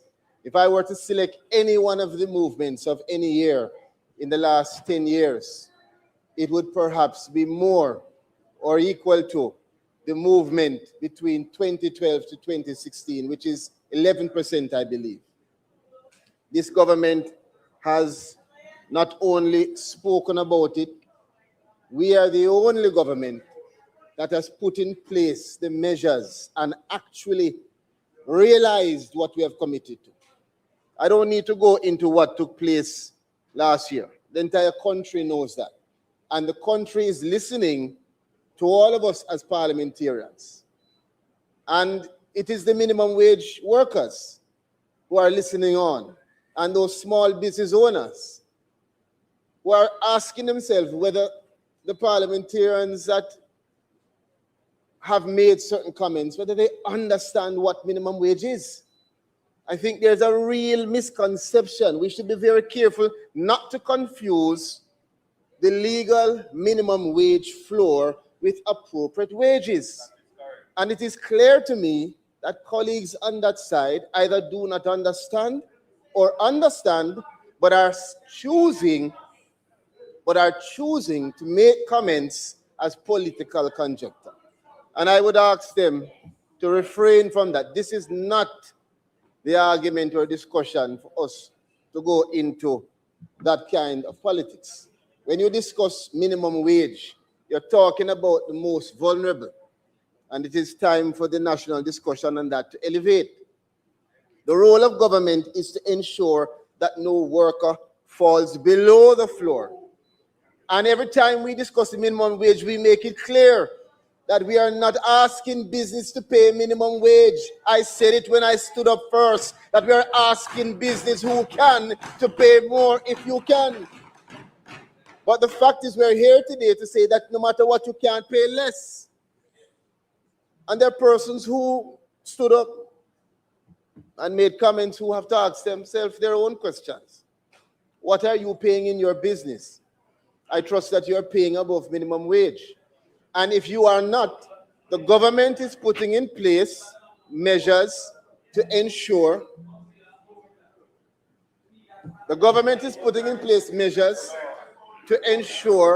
that we protect the workers. Mr. Speaker,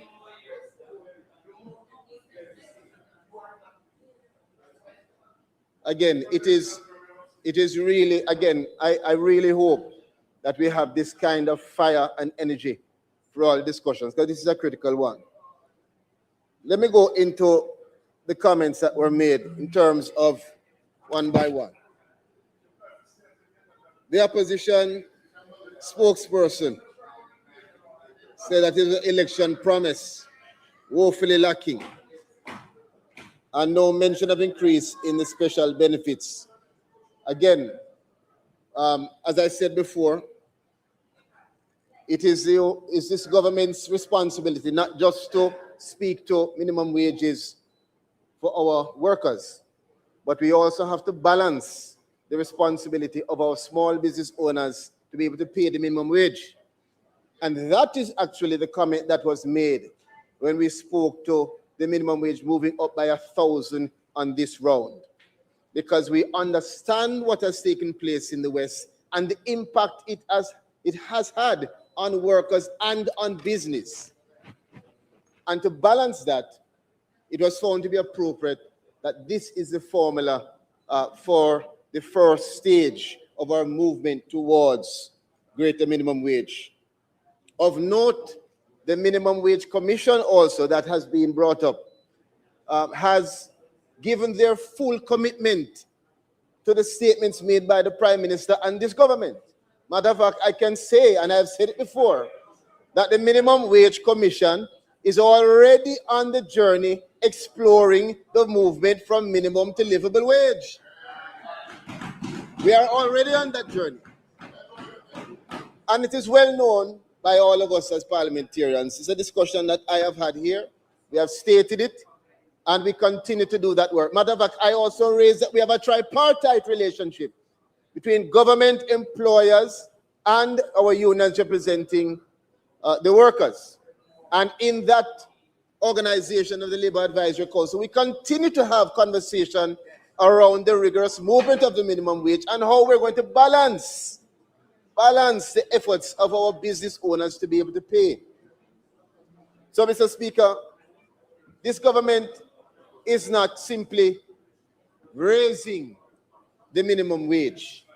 We have taken a number of comprehensive steps, including increasing minimum wage consistently to ensure that Jamaican workers are protected, to ensure that we can continue to have the lowest unemployment that we've ever had in the country, the highest business investor confidence that we've ever had in the country.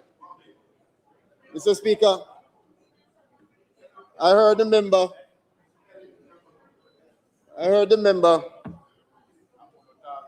Bunting from South, what is it? South Manchester, my apologies. Speak to the salaries.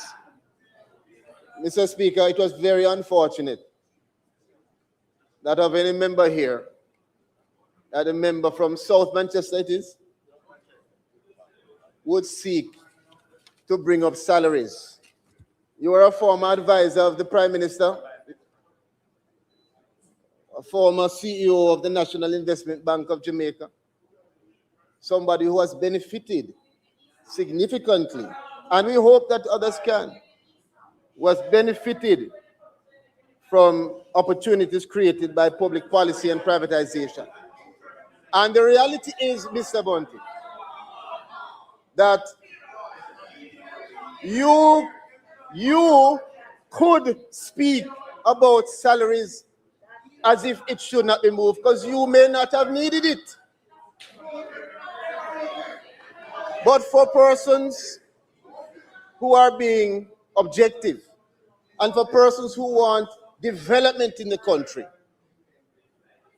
there's no contest to what this country requires and no contest to what the government has done. No point of it. Minister.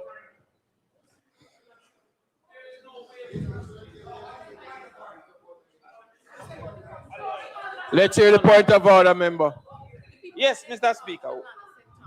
Whatever number it is, there is no way the minister can be continuously naming and referring to the member in his presentation. If that is not motive, nothing is motive, Mr. Speaker. So he must withdraw that.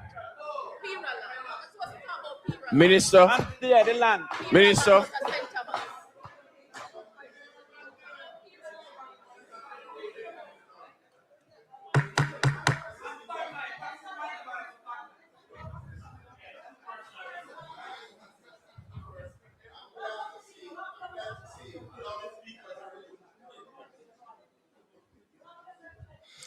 One of the thing that your mic is not on.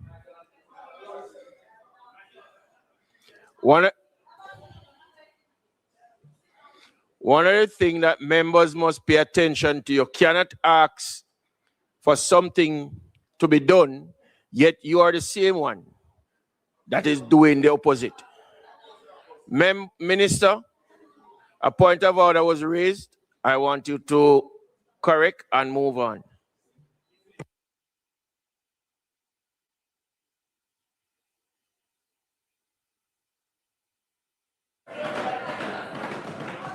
Thank you, Mr. Speaker. Thank you, Mr. Speaker. I'm not sure what it is I'll be correcting. I said the name and then I said the actual was South Manchester. That's the only thing I could correct. There's nothing else for me to correct. I want to also refer to the comments that were made in relation to tourism workers. And just to indicate, in the responses from the opposition, you would have noted, Mr. Speaker, that you had separate speakers asking or making comments about special conditions in separate sectors. That is exactly the reason why this government's policy is for a fair and equitable minimum wage floor that is national, so that it doesn't lead to what we saw a while ago, which is not that we don't believe that workers require more, but the national minimum wage, in my opinion, is not perhaps the mechanism to treat with the increase in wages that will be required in tourism or in other sectors. There are other ways that we can deal with providing more for those workers. As it is now, if we were to adopt that, it would lead to what we saw a while ago. Simply, you'd have different sectors asking for the same special conditions. And that is not the principle or the policy of this government.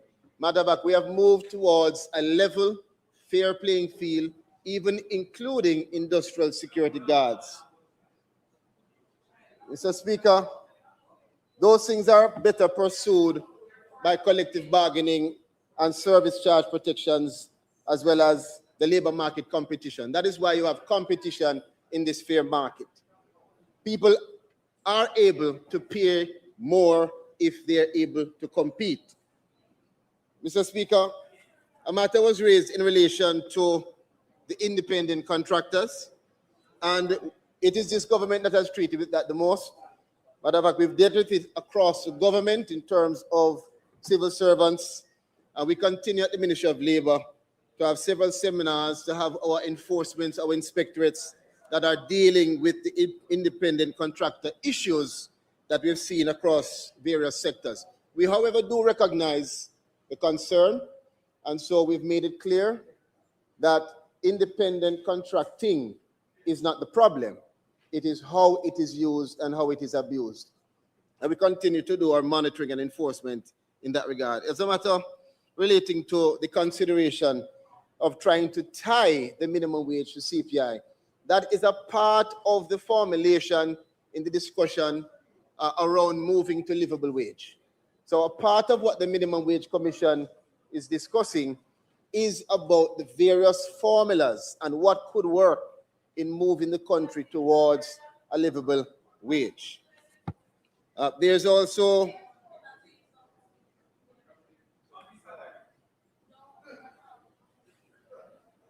I believe there's also something that was raised in relation to a consideration for the category of laborers. Again, same response, Mr. Speaker. If we are to go down the road of special condition, it would lead to an avalanche. Not that we do not consider various sectors to be critical, we do. But the principle and the policy that has worked is to have a level, equitable playing field. Mr. Speaker, I want to thank my colleagues on both sides. I think that this kind of robust discussion is a representation of the importance of the national minimum wage. However, it has to be clear to all of the children, all of the citizens that are watching, when the government speaks about minimum wage, we are not saying people are to be paid $17,000 a week. What we are saying is no one should be paid less than $17,000 a week. We continue to encourage those persons who can to pay more. So when you hear discussions around minimum wage, where people are making it seem as if the government's thrust is for that to be the wage that you are paid, it is false, it is wrong, and it shows a level of ignorance that is not becoming of us as parliamentarians. So I'd ask that we refrain from making those kinds of comments. It confuses the people who are listening to us. Again, I thank all of the colleagues for their commentary. And Mr. Speaker, we now move that the motions, notice of which was given on the 17th day of June 2026, be approved. The question is that the motion, notice of which was given on the 17th day of June 2026, be approved. Those in favor? Aye. Those against, the ayes have it. Leader. Mr. Speaker, as we are in public business, we do have a short motion from the member from St. Andrew Western, which is really for a matter to be referred to committee. I would ask that we take that motion now. The member has promised me that he will be concise in his introduction to the motion, and we have a response. Then we will recommit the matters on the agenda and finish the House. Yes, we have to recommit the agenda for that.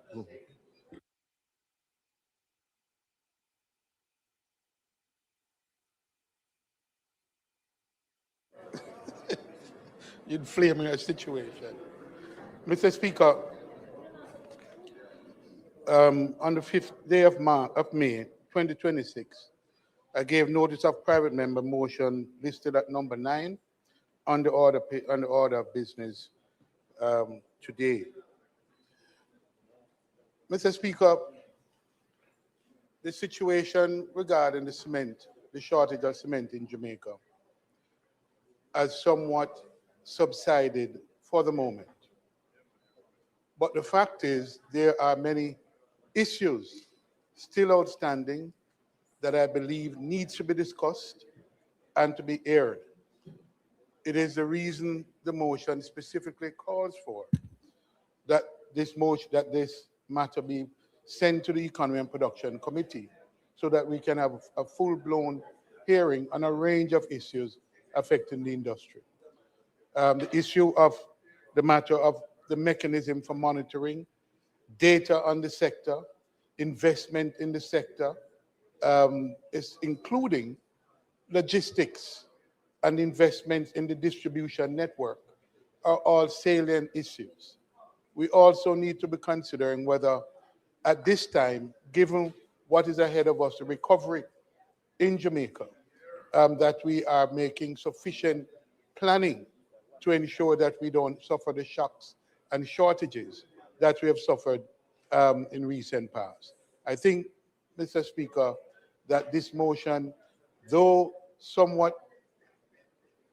it is not as urgent as it was 3 months ago, it is still a matter deserving of urgent attention because we have now to plan not just for the immediate 6 months for which there has been an emergency allocation, but for the period ahead, especially in the recovery and reconstruction period. And I think the matter, therefore, asks members to consider supporting the motion that it goes to the Economy and Production Committee.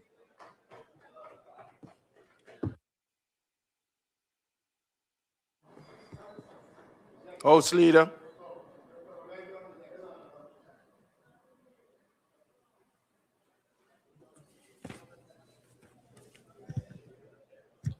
Mr. Speaker, I rise, of course, to respond to the private member's motion brought by the member from St. Andrew Western concerning the current cement supply situation. But to be concise, I will just reduce my statement to the following.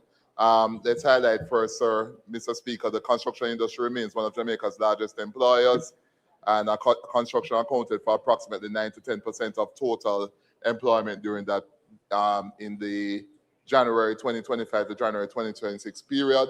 So while construction would be the sector most directly affected by a significant supply shock, spillover effects could also be felt in transportation, storage, wholesale, retail, trade, manufacturing, and so on. Mr. Speaker, the primary policy issue remains how to balance supply security with market stability while preserving the long-term viability of domestic production. Jamaica's cement market relies on managed flexibility to respond to disruptions and periods of increased demand. Of course, that's a 2013 policy by you, sir, whilst you sat as Minister of Industry. The ministry remains fully engaged with Caribbean cement importers, distributors, and construction stakeholders, and is consistently monitoring the supply and demand for cement. Of course, also the Consumer Affairs Commission continues its surveillance and reporting on the cement market, examining stock levels, availability, and so on. Also, technical support, Mr. Speaker, has also been secured through one of Jamaica's international development partners for a post-disaster evaluation and monitoring of critical commodity stock levels consultants. This engagement is also expected to commence in August 2026 and will strengthen the ministry's predictive modeling capacity to anticipate shortages and price volatility. Mr. Speaker, the ministry is also encouraged by the steps being taken to strengthen domestic storage capacity. At the end of May 2026, Caribbean Cement committed to establishing approximately 12,000 square feet of warehousing space in Spanish Town. The company has also further indicated that it is considering additional warehousing facilities in Mandeville. And also, Mr. Speaker, given the measures the ministry has instituted, we foresee no prolonged shortage of cement. The ministry remains fully engaged with all key stakeholders and will continue to conduct market surveillance throughout 2026. As is already in the news, Minister Hale announced a series of permits allowing the bringing in of cement to augment the issues on island, and that's already in the public domain. Thank you, Mr. Speaker.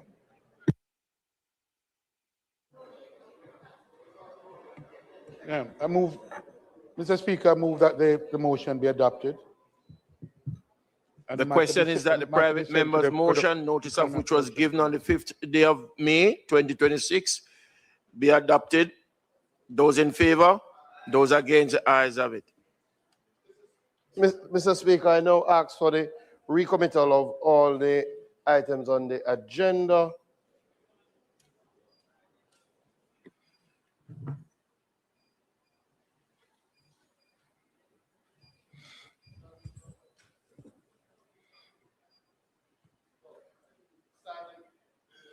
Starting from announcements. The request is on the floor. Those in favor, those against, the ayes have it. Statement by ministers. Announcement. Laid on the table of the House are the following: annual report of the Tourism Product Development Company Limited for the financial year 2023-2024, and the income tax period of disaster relief payments, Hurricane Melissa Notice 2026 under the Income Tax Act. Thank you, Mr. Speaker. Bills brought from the Senate. Petitions. Papers. Report from committees.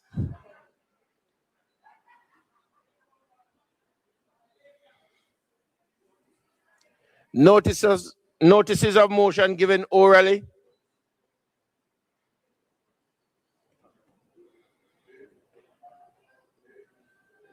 Minister of Justice. Mr.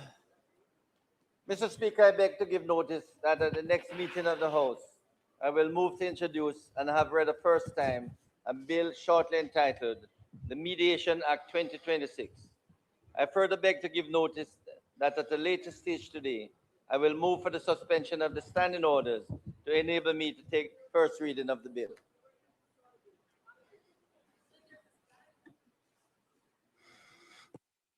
Minister of Finance. Thank you. Mr. Speaker, I beg to give notice that at the next meeting of the House, I will move the income tax period of disaster relief payments, Hurricane Melissa Notice 2026.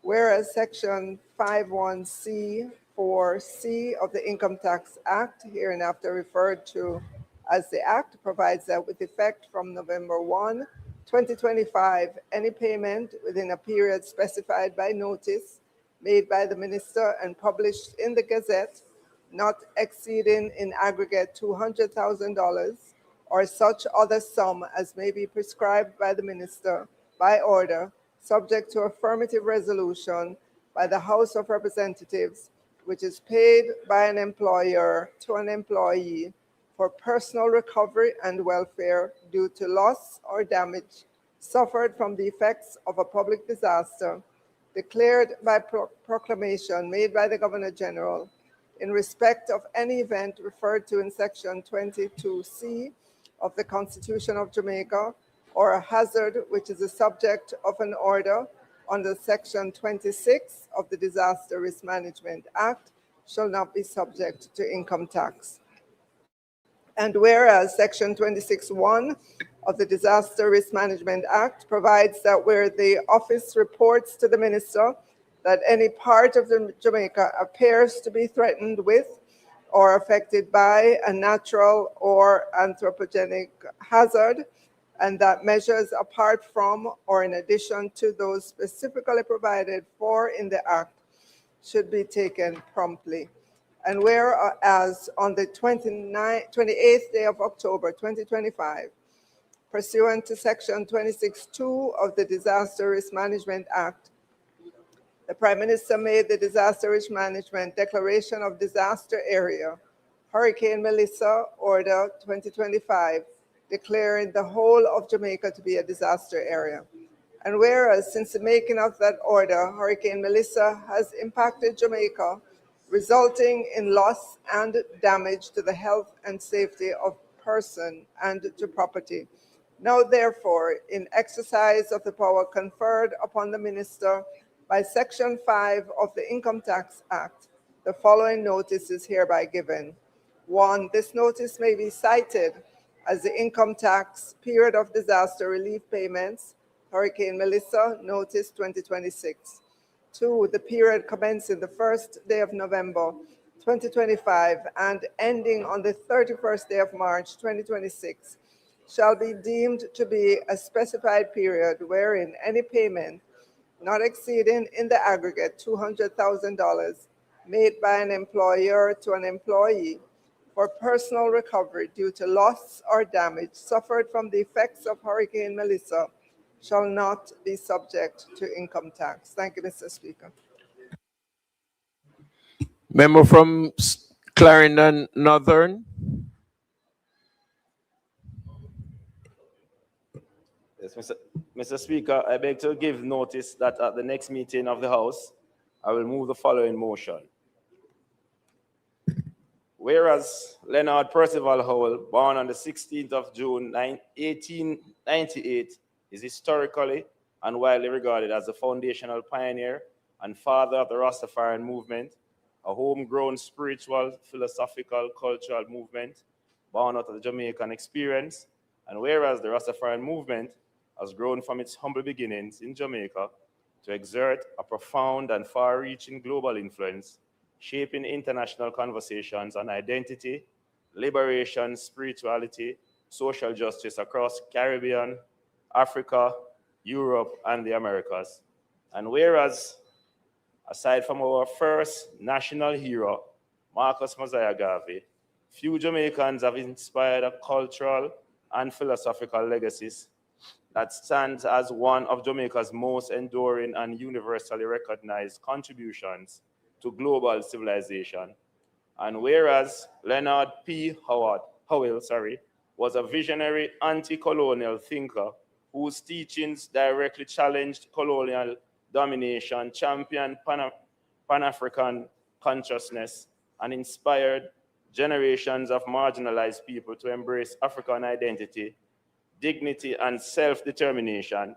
And whereas for the progressive beliefs and advocacy for humanity, and worth of Black people, Leonard P. Howell endured severe state-sponsored harassment, unwarranted imprisonment, institutionalized vilification, and sustained efforts to silence his message, paying a heavy personal price for the liberties and cultural identity Jamaicans enjoy today.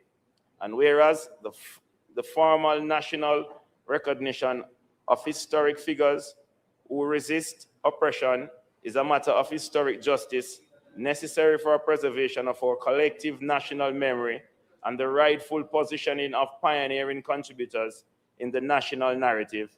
And whereas the designation of a National Day of Recognition is distinct from a public holiday and serves as a solemn educational and cultural marker for our nation, be it resolved that this Honorable House voice its support for and call upon the government of Jamaica to formally designate June 16 as the National Day of Recognition for Leonard Percival Howell, to ensure his courage, sacrifice, and foundational contribution to Jamaican history and global culture are afforded the prominence they deserve. And be it further resolved that this Honorable House urge the Ministry of Culture, Gender, Entertainment, and Sports, alongside the Ministry of Education and Youth, to establish relevant educational curricula, cultural programs, and institutional works and anti-colonial legacy of Leonard Percival Howell. Thank you.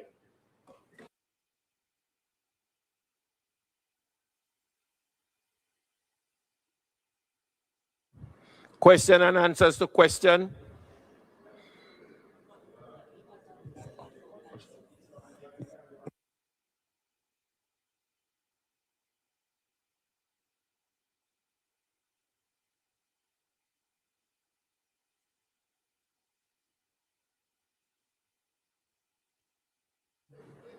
Motion that may be made at the commencement of public business requiring notice. Motion for leave to introduce bills. Presentation of bills without leave of the House first obtained. Mr. Speaker, I now move for the suspension of the standing orders to enable me to take the first reading of a bill shortly entitled the Mediation Act 2026. The request is on the floor. Those in favor? Aye. Those against? Ayes have it. Mr. Speaker, I now move that a bill shortly entitled the Mediation Act 2026 be read a first time. Wait. A bill shortly entitled the Mediation Act 2026 read a first time. Mr. Speaker, I beg to give notice of second reading of the bill. I further beg to give notice that at a later stage today, I will move for the suspension of the standing orders to enable second reading of the bill.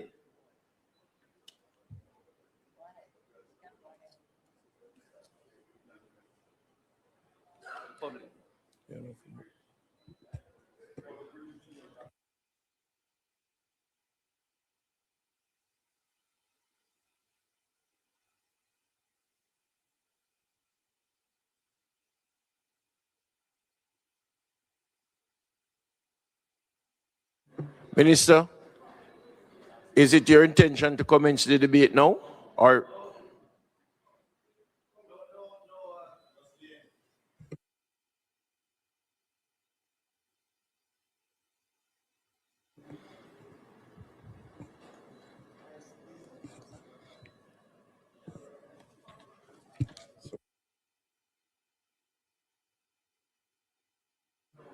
Adjournment.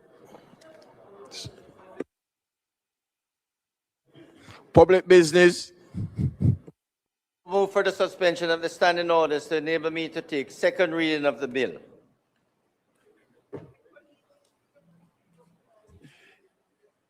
If you're not going to commence the bill, the debate, then you're good where you are for this. Okay. House Leader. Mr. Speaker, it is not intended to do any further business today.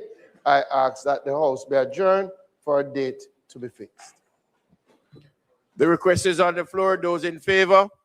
Those against, the ayes have it. This House now stand adjourned until a date to be fixed.